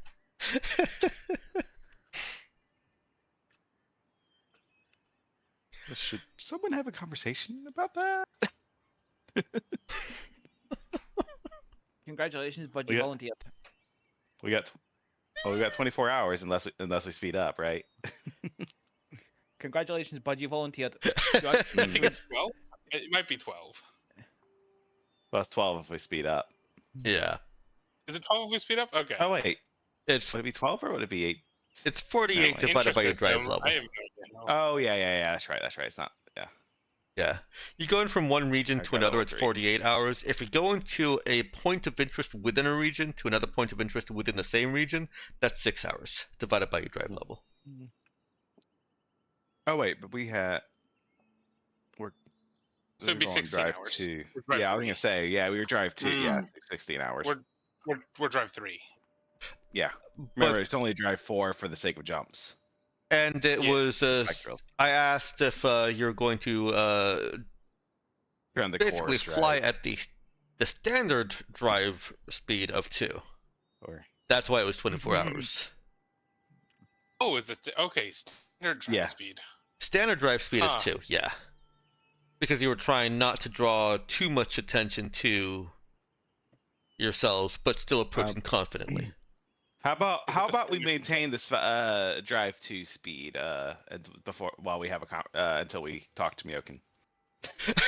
Okay. Seems reasonable.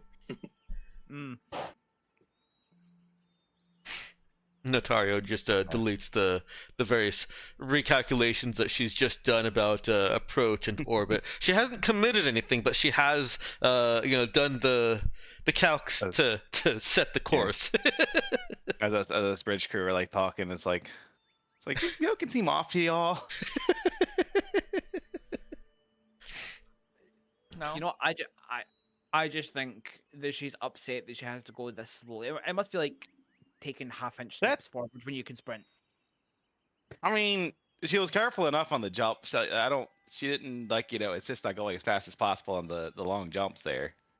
So I don't think that's it. I don't know. I wouldn't put it past her. Should we go talk to her? Yeah, we should probably have a talk. I've never seen anything daze her like that from Notario. Yeah. I'm gonna say that's not usually how she reacts when we say don't go full speed. Yeah, you're right. Usually she ends up going full speed anyways.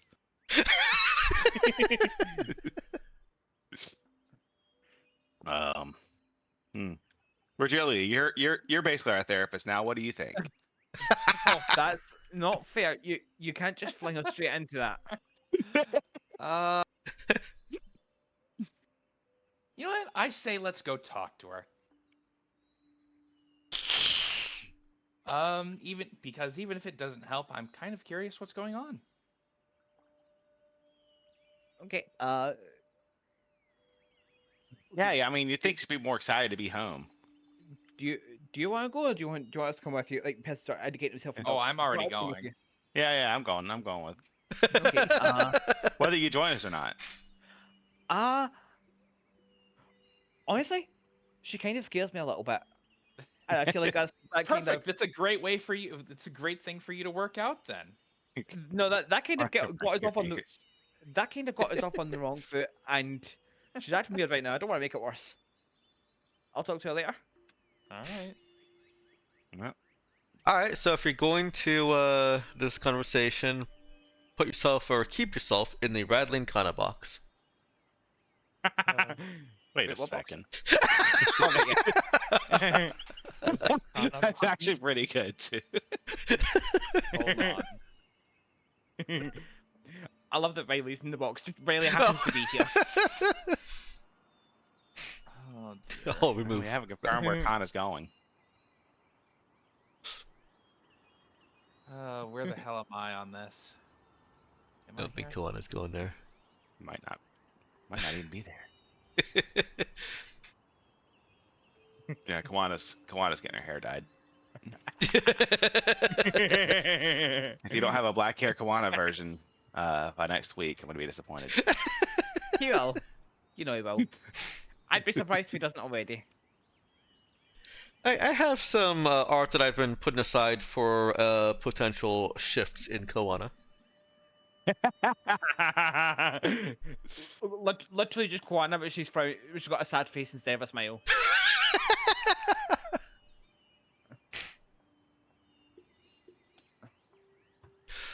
Oh goodness, I saw the love porcelain over there and was momentarily like, what the heck? What's the love hotel on my map? We get there, we get there. It's like, huh. But anyway, like Porcelain started a love hotel. That's just weird. mean, look, You gotta do needed a something in your free time. she needed a distraction. Girls are allowed to have hobbies. Yeah, but you already know her hobby running is the killing hotel? people. Girls are allowed to have more than one hobby. Oh, okay.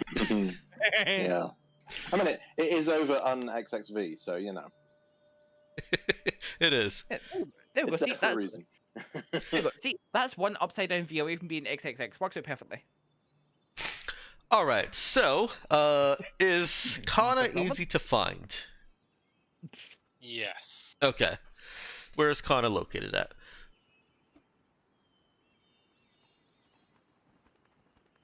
Mess hall? Mess hall. All right. And Nox, are you prepared for this kind of scene? Not in the slightest, but let's do it anyways. Okay. Not either. All right. Feel free to let us know if you need to take it out of character or do anything else with it or put it off or whatever. Yeah, will do. Okay. All right. So yeah, it's not hard for Doug and Virgilia to find that Kana has gone to the mess hall and approach her in there. Is Kana sitting at a table? Is she eating or drinking anything? Yeah, I got a spot of coffee. Coffee, not tea. Not tea. God. Man, he Is this Oh, unusual? wow. Just making sure. Is this unusual? Yeah, just confirm that's unusual. This is the lady that does tea ceremonies. Yeah, it's unusual. Okay.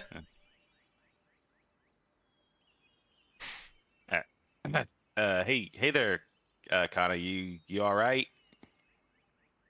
You Yeah, peachy. you're drinking coffee there. Am I? Oh, I am. That or it's a really dark tea. But it smells like coffee. I guess it does. So, I probably shouldn't be here. here is in UIS. Here is in UIS. Care to elaborate? I jumped to a mercenary ship out of military duty.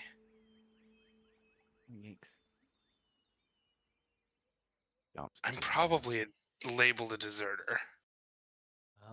Oh, AWOL. You know, I reckon we probably should have questioned, what a trained teleporter was doing. But wait, you were still wearing a uniform.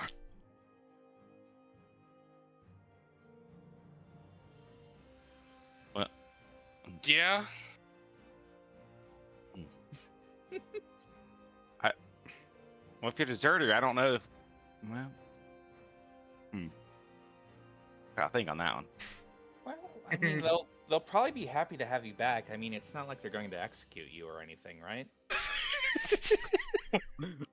Yeah, what is the punishment of deserting here? It's execution. Out of character, I'm betting like $20 it is execution. Yeah, I don't know, me too. I was Absolutely. Character, you're the high charisma character?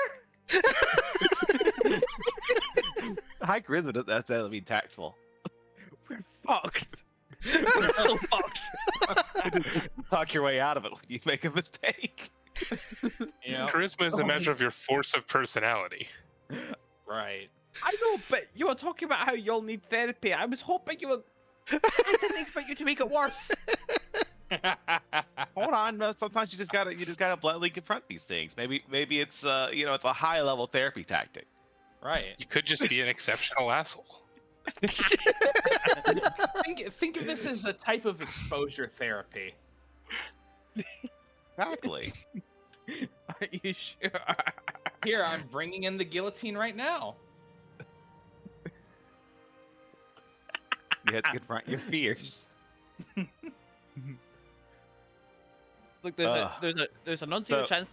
There's a non-zero chance that in Shinobu they still use ceremonial bows for executions. Anyways. Oh no, they're probably. Sorry. I think they're definitely going to force her to commit seppuku. Oh God.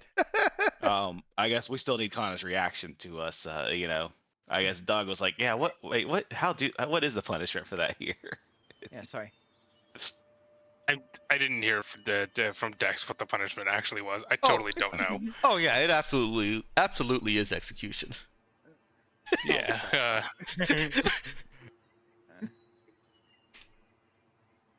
Yeah, no, they'll execute me for that. Oh. Shit. Well, we kind of know Tajima, so I'm sure it'll be fine. Now, do we just keep you hidden on the? I mean, I didn't.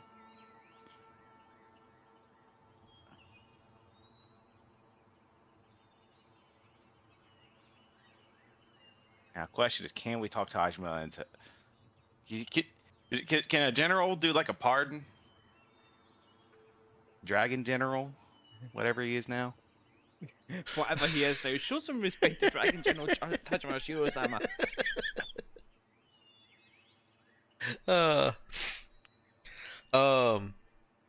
I will fill in the detail for Nox. Yeah, absolutely. The Dragon General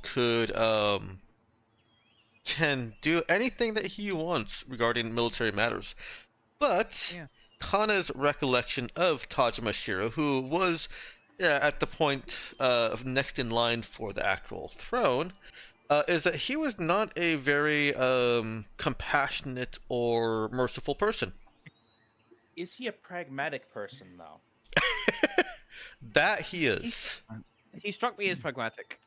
How common are high-level teleporters with a Tyrian metamind training? No. How valuable are they?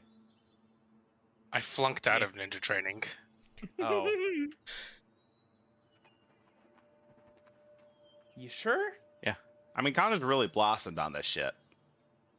Yeah. So far as Well, skills have gone. You do seem quite good at it, so on that ground, you seem like you'd be too valuable to kill. Probably.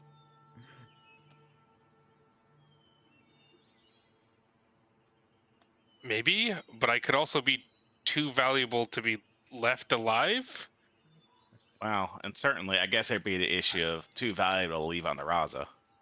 Yeah, too dangerous to be left alive, maybe. But I mean, let me see who all knows that you're even on the Raza though. That's the question.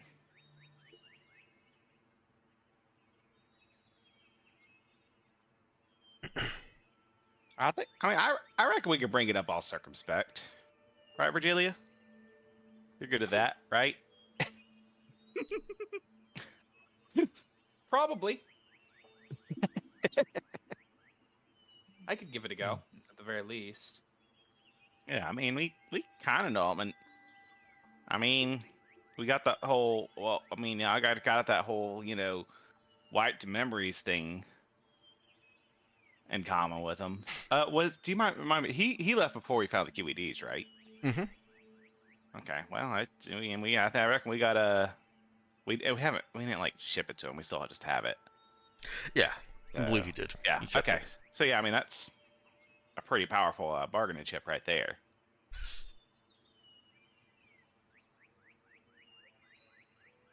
I mean, I think we're on pretty good terms. I'm sure we could talk, but I mean, I don't reckon they need to know you're on the ship until we talk to them about it.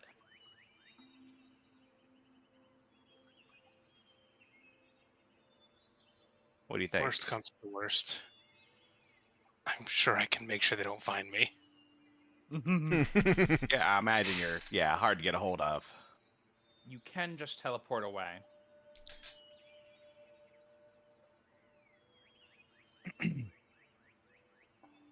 I mean, Yeah.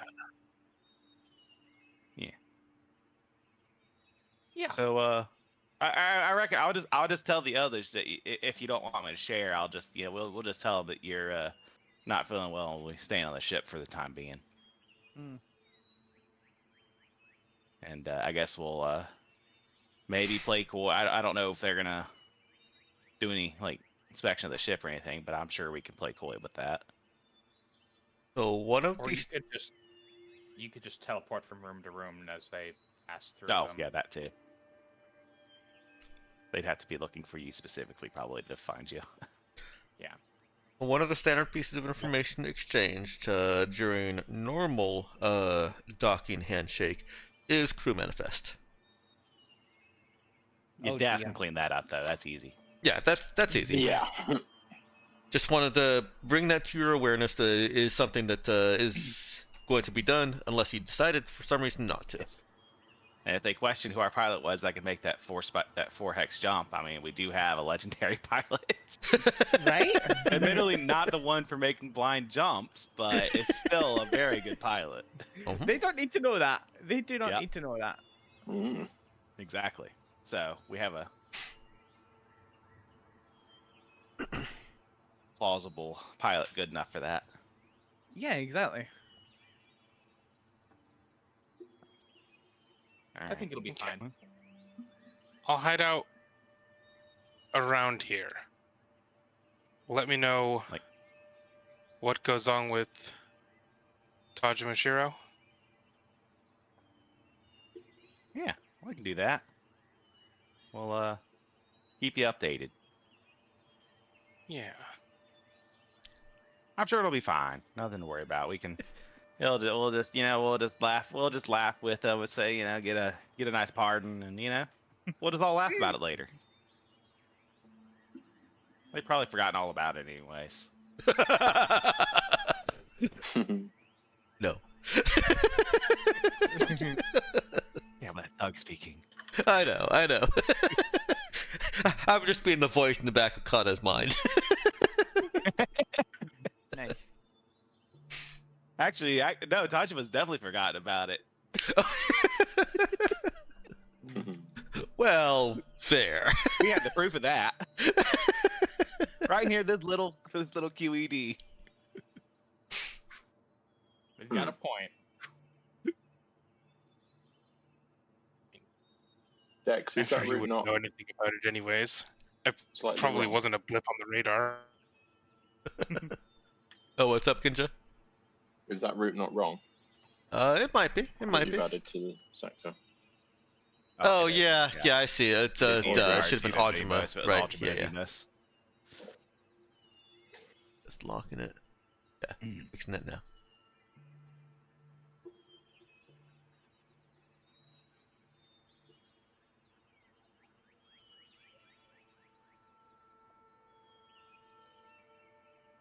There we go.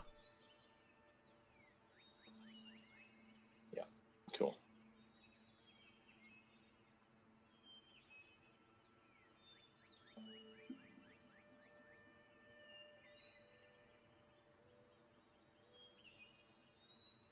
All right. Anything else anybody wanted from that scene? No, that's good. Yeah. I have one more thing. Oh, sorry. Go ahead. I guess my only question is, does Kana want the details kept between us, or at least the three of us in that room, or good to share? We didn't exactly have this conversation in a private space. Yeah, no. So, but I don't want to. I don't want to assume. whatever happens, happens. All right.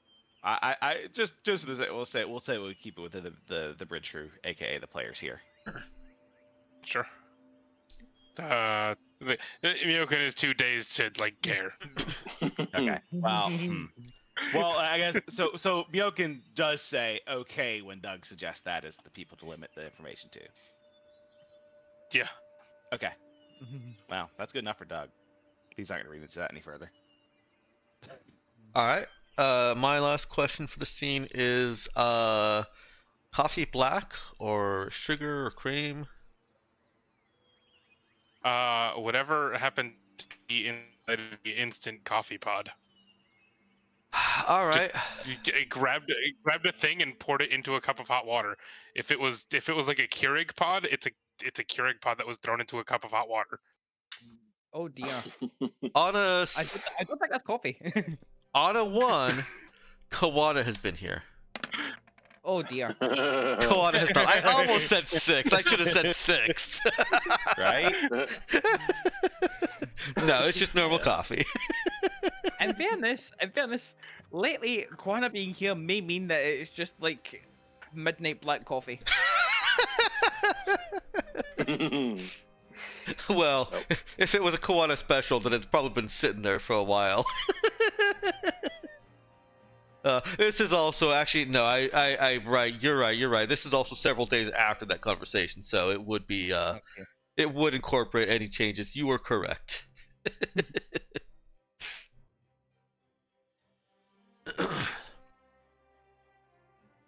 Speaking of Kawada, real quick, as a quick callback, Kawada has not gone goth. Okay, that's probably the best. Uh-oh. I don't. She seems more resolute in her duty. Hmm. Oh. Good for her. You know, she when she first call back to way back when she first came on the ship, she was presenting herself in the best possible posture, right? She stood straight. She acted like a Starfleet Academy graduate, trying to impress her superiors, right? Right. Yeah. Was that the impression she gave? Hopefully, I'm not just putting new information in your heads. Yeah. No, that fits. That Yeah. fits. Okay. I'm gonna turn the Imperial music down now. She seems to have that slacked off a little bit. She never really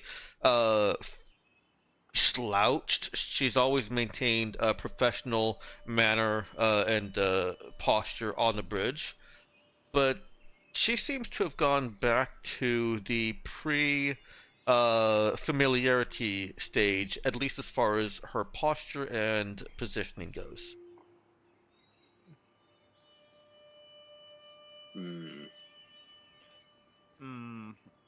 Not comfortable anymore. Yeah.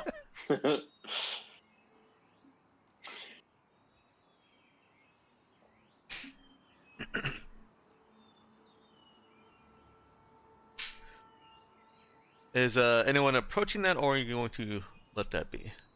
Only got a few minutes left here. Oh wait, I'm way off. For some reason I thought it was like 5 minutes till 45. No, we still have plenty of time.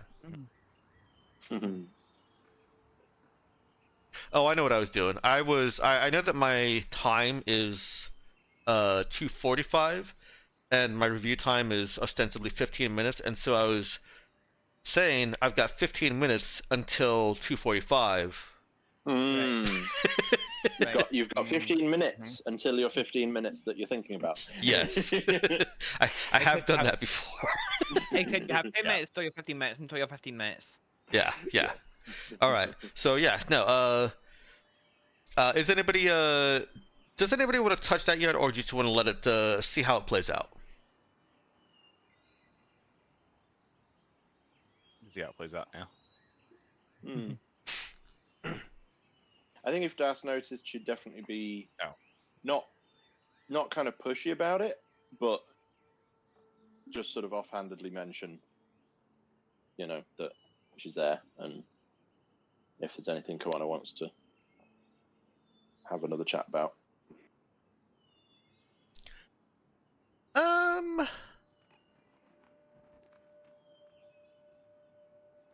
think Koana would. She wouldn't take up the offer to chat specifically about this, but of course, at any time that Das wants to hang out, Koana is available. Okay. And if Das does kind of make herself available for further conversation, which I imagine she probably does, right? Yes. Yeah, definitely. There is a little bit of a mentality shift that has occurred. She's come to the decision that this is ultimately her purpose. This is why she's on the Raza and why she must stay on the Raza. She still wants to go back to Mona and talk to Raju and see if he has a solution, but the Raza is the biggest player that isn't self-interested. And this is where she belongs. I mean, I assume it's a little self-interested, but well, that isn't self-interested in terms of letting the universe end for a couple more years of profit. Yeah. We're self-interested, but forgive me, next, we aren't Americans. Yes. You're looking beyond the next fiscal quarter. Yes. You're looking at the rest of the fiscal quarter? Some do. Mostly the stock market, I think.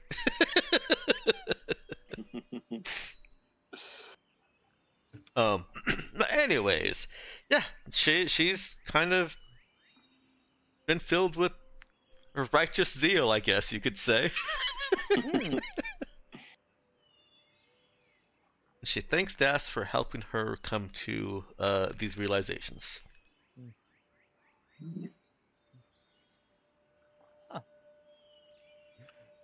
Okay. We definitely need to see if we can find the time to get over to Mona. Yeah. Can we move you over to the journal page? It's already on there. Okay, good. Yeah, it's already on there. Yeah. Yeah, because there was... I forget what the other thing was that we wanted to do over there that isn't Koana and isn't me, but there was something. Was there nothing over there? Yeah, I'm sure there was something we were going to do.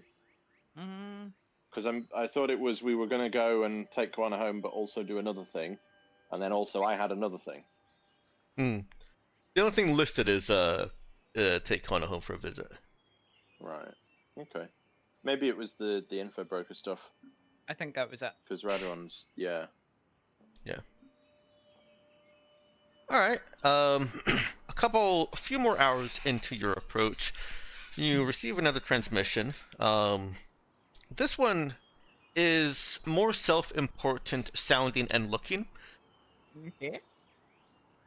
The air traffic officer that is presenting this video to you, because you're still not within instant communication range,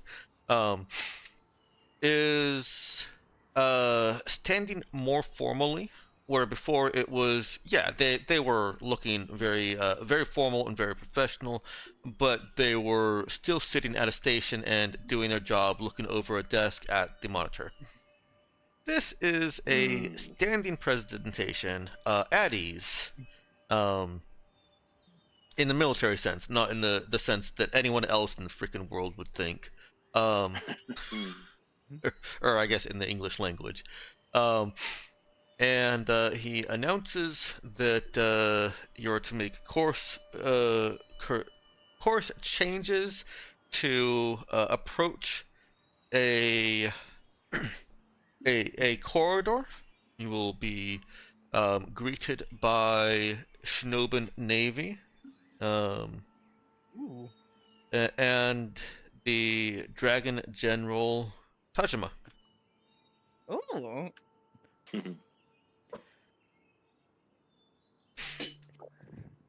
And gives instructions for properly approaching that corridor.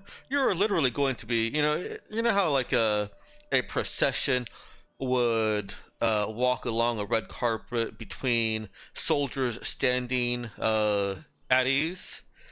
Well, you're doing this with ships, and so of course he has to tell you which three-dimensional course to take to get there. Yep. Sense me. The exact approach speed and when you are too slow. You can automate it all.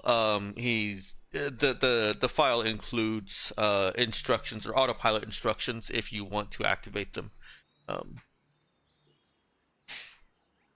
But yeah, you are being greeted personally, it seems.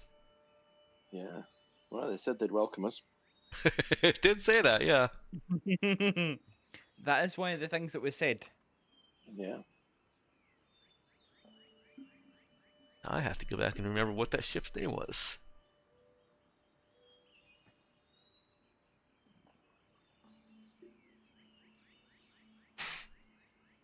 Does anybody else get a vaguely bad feeling about this, or is it just me? What? That's fine. Why would there be any bad feelings about that? Gee, I don't know. What happened the last time a ship approached us in the middle of space in a sector we knew we were going to? And they're full of super soldiers. Yeah, just everything is now super soldiers. We're level 9. Oh no, the sector does scale to us. Should have known it all along. Shoulda, woulda, coulda. Now, I will say, you know that some of you on the ship know that the Shinobin military training is taken seriously. They would probably be considered right up there alongside Union in terms of combat effectiveness. Which means that they're not all one-hit dice. I believe I put that Union is about 50% two-hit die, and Yeah. I can't remember what the other was, but I think the rest is split half and half between 1 and 3 hit dice. Mm-hmm.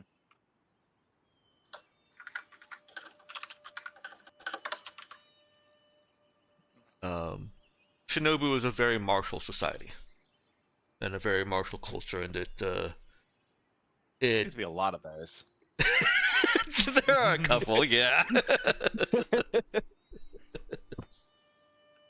I'm noticing a certain amount of this, yes.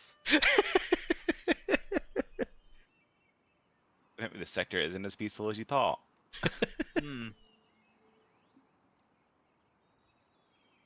Well, you know what? Raza just has dealings with a lot of martial people. I think it's just the Raza's fault, you know? The Porcelain went around stirring up shit for 7 years, and then that's 7 years that people decided to get martial.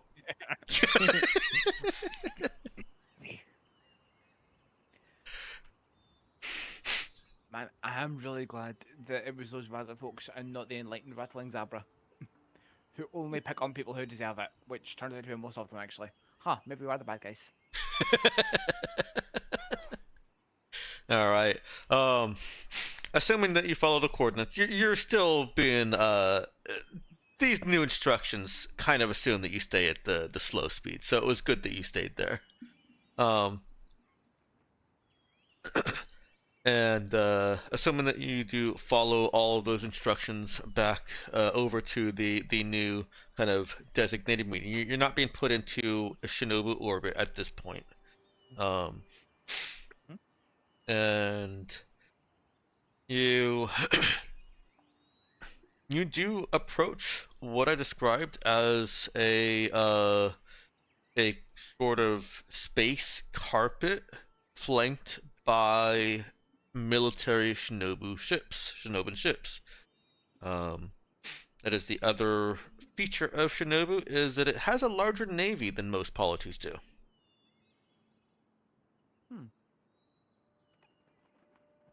I think who would have the second largest, and I think it's Union. not second largest, the largest. Who would be larger than them? And yeah, it's Union. You are approaching the Shillong, which is one of Shinobu's flagships.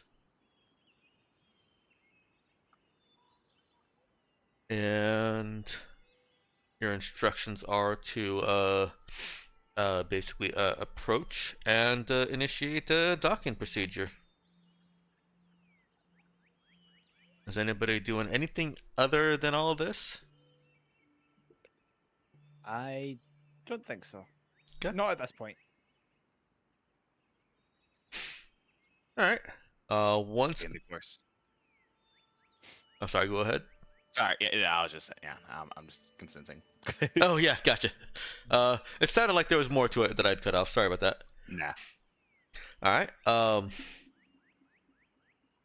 You get another transmission. This one live, finally. And it's someone that's in what looks like ceremonial combat armor. How would you identify if it's more than just ceremonial? You can assume it's more than ceremonial. You can assume it's a actual effective armor. But it's definitely ceremonial, at least in appearance. And tells you that you will. It tells you that you are to board Shillong without any kind of projectile or energy weaponry. You're expected to wear any bladed or other melee weapons openly, as well as any armor that you feel that is necessary to for your station, basically. Sorry, I spaced out for a second there. Melee weapons displayed openly, armor as appropriate. What else? Armor as appropriate for your station. If you're the general of your ship, then you should be armored. Is kind of what the culture suggests here. Okay. So probably for us, that's all of us armored. I'm guessing. I think it's definitely appropriate for Percy and Lieber to be armored. Yes. You can either ask Kana or try and make a no check to have some sense of the cultural implications of everything that's going on right now. God.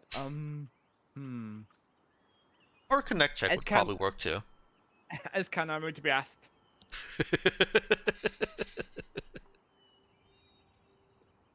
Do you want to give them the easy answers next, or do you want to make them roll for it?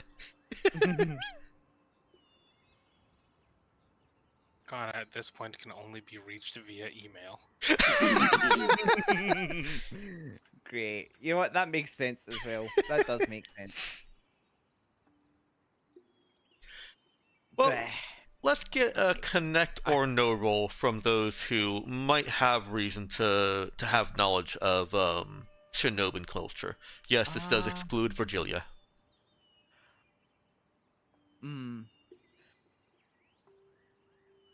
Even with diplomat?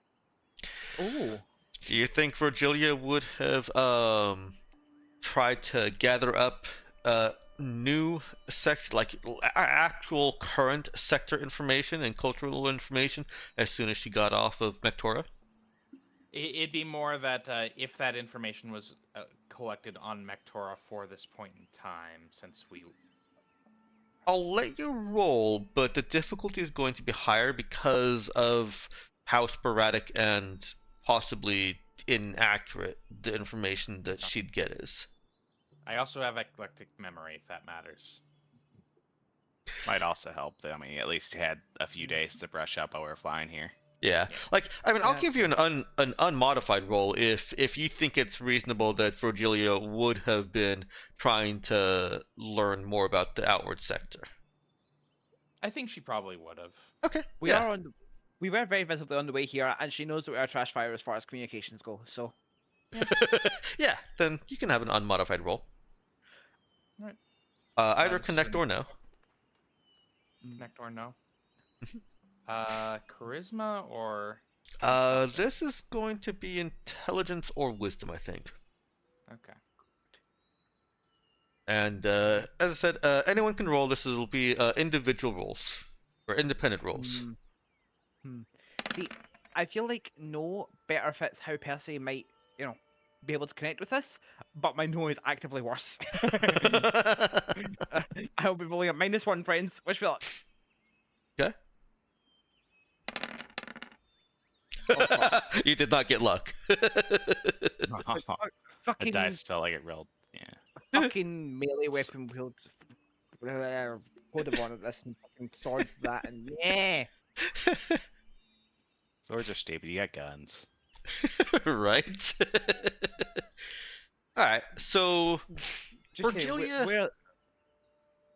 Virgilia has some sense of their culture and what they mean by armor, according to your station, is basically what Viral said. Percy and Libra. They are the warriors of this group. And the others should only... anyone else should only be wearing armor if they're actually expecting to get into a fight, which could offend. Percy and Libra should wear armor because if they do not, then they're derelict in their duty, and that will look badly for you. Then I'll go ahead and convey this information to the others. Okay. I mean, Doug's always fine going with no armor. That's what Ironhide's for. Yeah. Yep. Percy is already armored and geared up, and just like, excellent. I don't have to leave any of this here.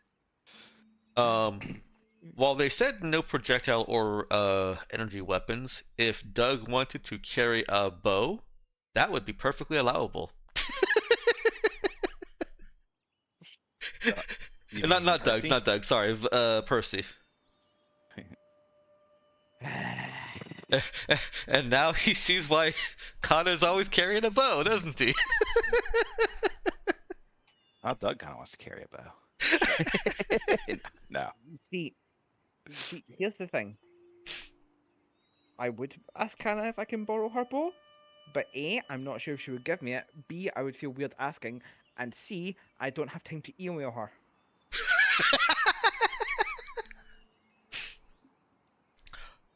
Yeah. Do you have like crossbows or something in the armory for some inexplicable reason? Do those count? No, they don't.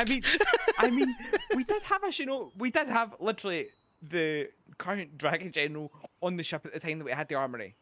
You did. Crossbows are not considered honorable ranged weapons. Yeah, I bet.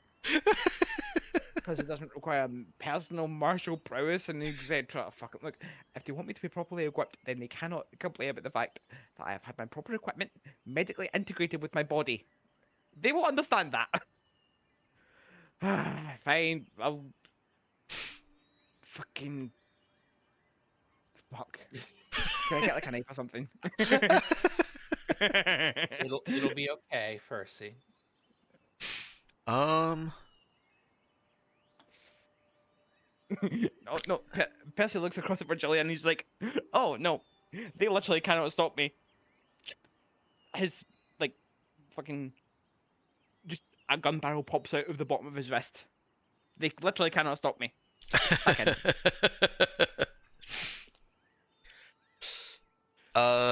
Percy should be armed, based on Virgilia's information. Percy should be visibly armed. Yeah. Yeah. Just but like take I said, a sword or something. Like I said, can I get like a knives or some shit? You can, yes. Because evidently we don't have the only person on the ship with a bow is currently unreachable. I don't have time to email her. Her So bow would I'm probably also mark you with things that you don't necessarily want to be marked with. Fucking fuck. Yeah, fucking. Yeah. And for simplicity purposes, we're going to exclude Elise from this because Elise would also have to be marked as a precognitive psychic. She can stay on the ship.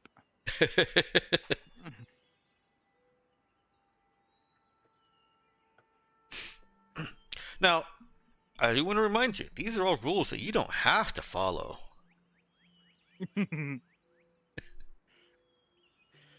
These are their rules, not necessarily your rules.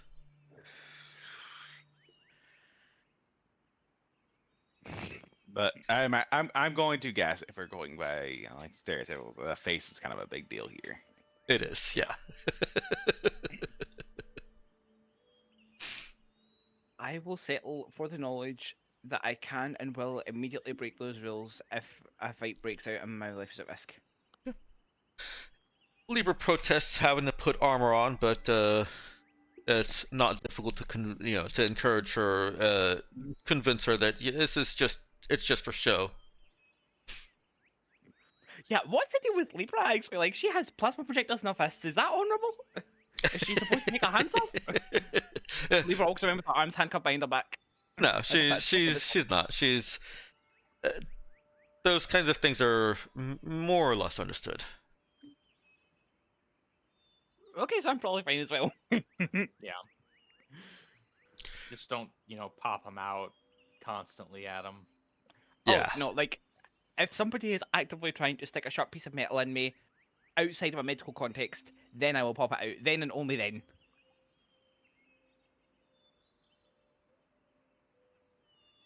It will be a polite what's the word? They will politely ignore the fact that you're both armed if they pick up on Percy's, but for Libra's sake, they will politely ignore the fact that there are clearly weapons installed in her arms. Okay, that's nice of them. And I'm just saying, they can hardly, like, if they're politely ignoring us, they're politely ignoring our weapons, that is good. If they are impolite and attack us, then they can hardly blame us for using said weapons. That's the point of them. The point of weapons is to be used. Speaking of weapons, do they have... Are explosives allowed? Are we going through anything more than standard TL4 sensors? Nothing for a friend. Well, you're boarding one of their flagship ships, so it's not beyond possibility, but it is unlikely.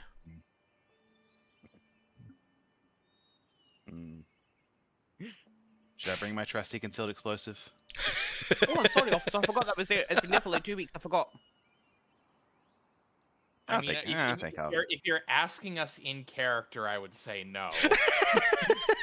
No? If you're asking us in character, Percy would say that it's your funeral. I didn't know you had that.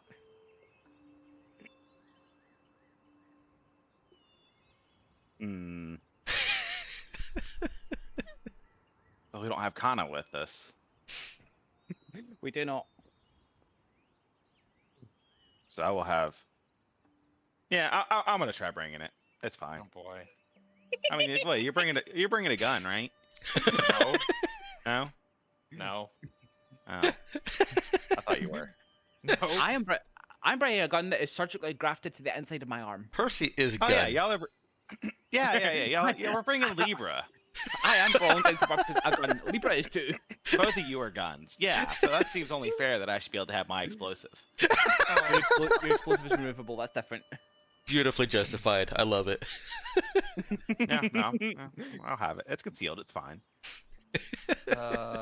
Again, your funeral. I didn't know you had. I'm not trying. It's not like I'm trying to smuggle it on Mona or anything. It's not like you're trying to smuggle it onto the to another person's flagship, right? Right, exactly. See, you're getting it. For? Mostly, probably. If I see anything that looks like a TL5 sensor or like an extensive thing, I'll just say, oh, sorry, hold on, I gotta go to the bathroom real quick, and then drop back to the lobby real quick. Okay? That's not suspicious at all. No, it's not. Yeah, text me looking, Mom, come pick me up. I'm scared. Oh boy. Lily, I can already hear the despair in your voice. Don't have line of sight. Don't know where you are. Yeah. Yes, I know. Does the dog know that? It's fine.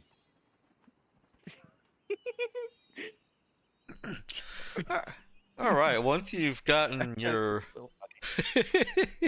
your armor and armaments sorted, there is further pomp and ceremony in crossing the bridge between the umbilical between ships, entering their airlock, and I'm gonna move you over to what page we're gonna move you to? I guess the ship screen, since that's where everybody is. Well, that's where all the boxes are. And I'm going to call this the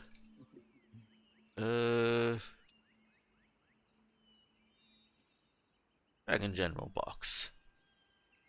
So who else going over to that? I guess I should call it the ship name. Shillong.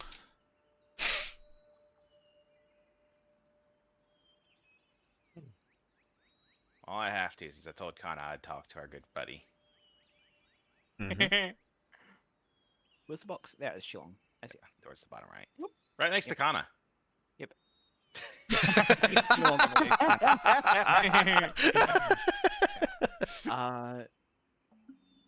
Fucking, where are you?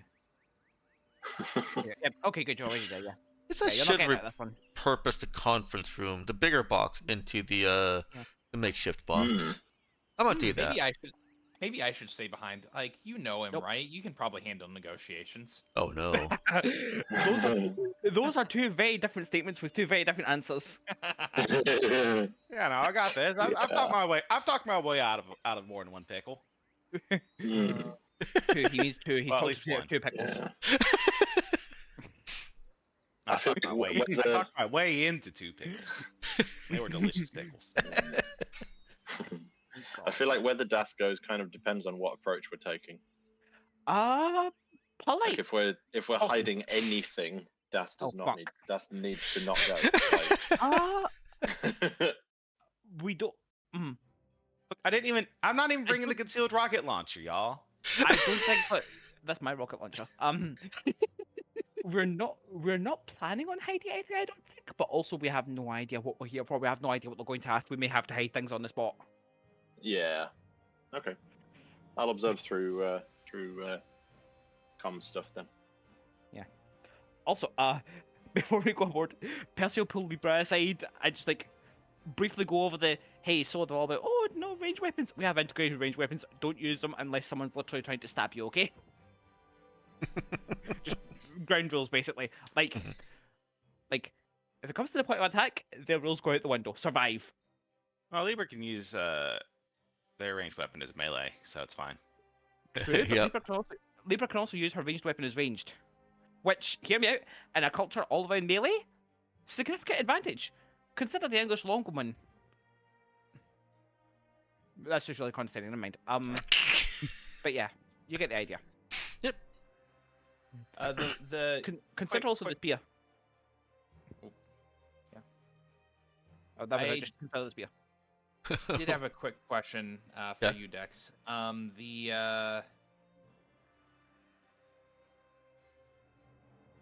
The star suit is basically invisible to other people, correct? Oh shoot, I can't even remember what I decided on that. Did I put that in? Lucky Lulu. Did I put it in our chat? So that a lot of the details were vocal. Ah, right. Okay, yes, actually I did put in there that I had intended the starsuit to be nearly invisible. Starsuit, by the way, I hope this isn't too much spoiler. The Ajima boarders were wearing basically vac skins, their own advanced vac skins. Yeah, we figured out they were doing something like that. Okay. And yeah, I do have a note in our chat, Lulu, that I've forgotten that vac suits aren't nearly invisible. I'm probably going to make that an additional feature of them. Okay. Good to know. What I'm also contemplating is, what's like a normal amount of people to bring for this kind of thing? Like for a ship this size, are they expecting 10 people, or are they expecting 3 people, or what? That's a good question. This isn't entirely normal because you're not a dignitary. Yeah. How prestigious would you say the Raza is? More infamous than prestigious, I think.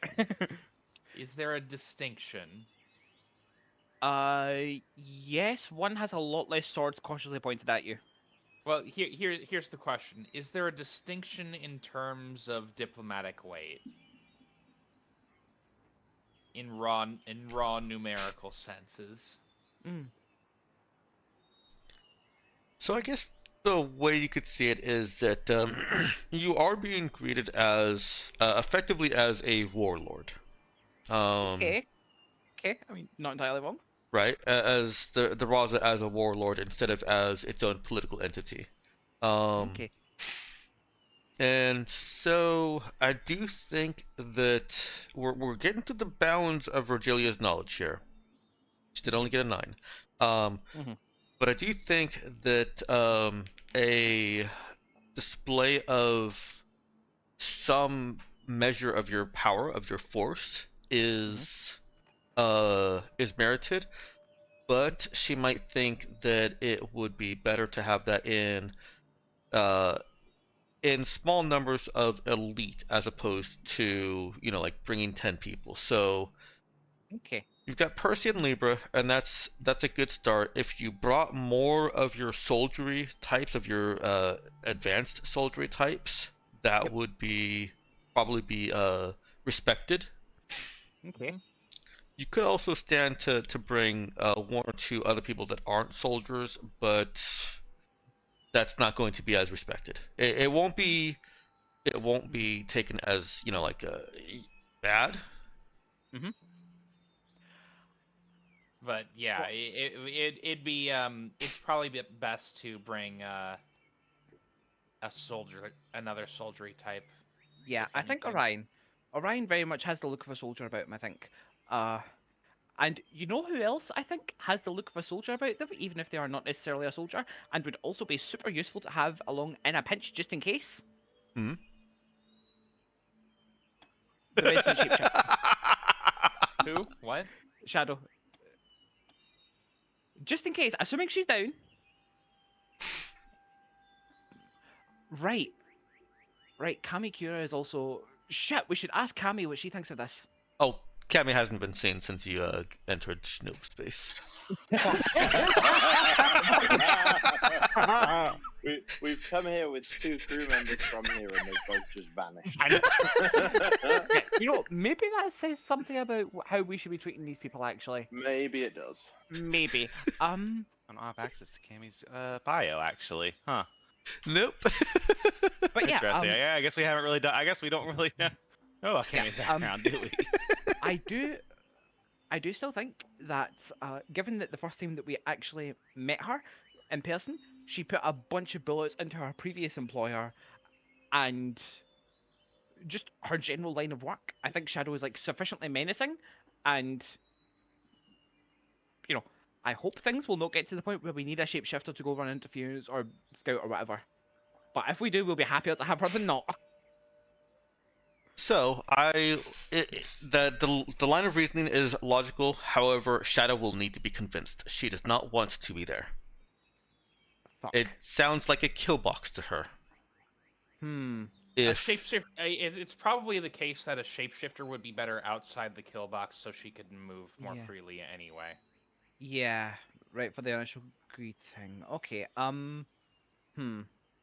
Yeah, she says that plan going to their ship, that's a trap, and she doesn't want to be part of it. She'd be someone better to keep with Kana if the situation arose anyway. Okay. That's an infiltration thing. Okay. When we make it planet side, will you be willing to come with us in a similar sort of roughly military looking and therefore more impressive kind of way? And again, just in case we need you. Don't they have metapsionics on every street corner? This is not true. That's the GM telling you this is not true. Okay. I don't think so. Kana's not mentioned anything about it. That'd be pretty neat if they did, though. Like, she gave the impression that being a metapsionic was rare. To be fair, Kana hasn't talked about this place at all, so... Shadow doesn't know that. Yeah, I guess if I'm not gonna get tagged and cuffed and whatever. Yeah, of course not. If I thought there was any risk of that and of your quirk getting revealed, then wouldn't put you in that situation. It wouldn't be a good matchup for you. Yeah, okay, I'm good with that. Would besides, I be better though? Hiding in orbit, like a dark horizon. That's a thought actually. Is what like as a No, I'm kidding. Like, I'd love to play the sneaky Reaper hiding above, but if you need someone on the ground, I can go. This is something we could probably figure out later too. Yeah. It's a plan we can really act on until. Yeah, it's not that. Let's confirm that she's not going. Whether she is or isn't going with the ship. Fair. Not coming on this initial diplomatic trip. No. Okay. Do we want another guard person with us then? Yeah. See, the thing about the guard people is that they're all trained with guns because, of course, they are. Yeah, the actual guards have the guards and crew both have melee experience. You're right; they're much better with the guns, but they're not useless with melee. Yeah. Also, you're kind of low since Kami's nowhere to be found. Yeah. Do we? Okay. In that case, I'm gonna say let's consider doing Ephraim. He's trained in close quarters combat, isn't he? Yeah, I was gonna say Ephraim was a close quarters combatant last cycle as well. Yeah. Yes, he was. He was a good knife fighter. Yeah, and we could. Do we want one more, or do we think like 4-2 split of military to not is decent? Four between the two NPC. Four between Libra, Percy, Orion, and Ephraim is probably enough. Yeah. Okay, let's go with this. Let's settle on this then. Let's go with this. Yeah. I did miss my 15 minutes too. That means I missed it twice this session because I thought it was earlier than it was, and then I missed it when it actually came up. You missed about 15 minutes in both directions. I did.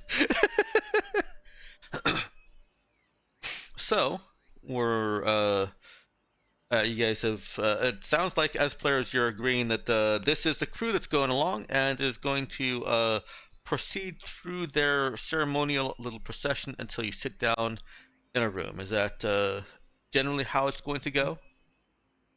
Unless someone else in the crew is really, really eager to come. Yes. Yeah. They're really not, no. Are there two commies actually?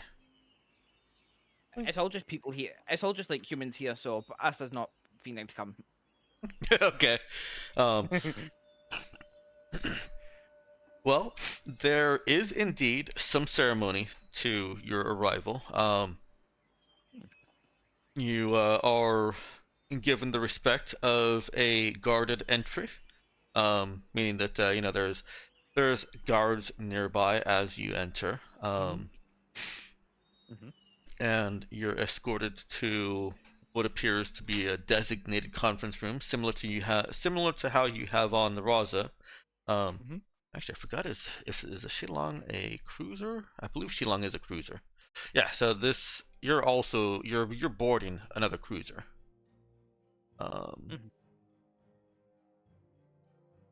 Okay. And once you get to this conference room, you see Tajamashiro sitting at the end of a long, solid, real oak table, with Ryoko Kitamura, one of the legendary pilots you had the option of trying to recruit, standing by his side, and two other ceremonially armored shinobins that, well, they're definitely the muscular type of soldier, standing to either side of them, and he bids you to sit and then says, "Welcome, Raza. It is good to see you again. We have many things to discuss." I believe we do, Dragon General, and the feeling is mutual. And I think we should go ahead and call it a session there. Yeah.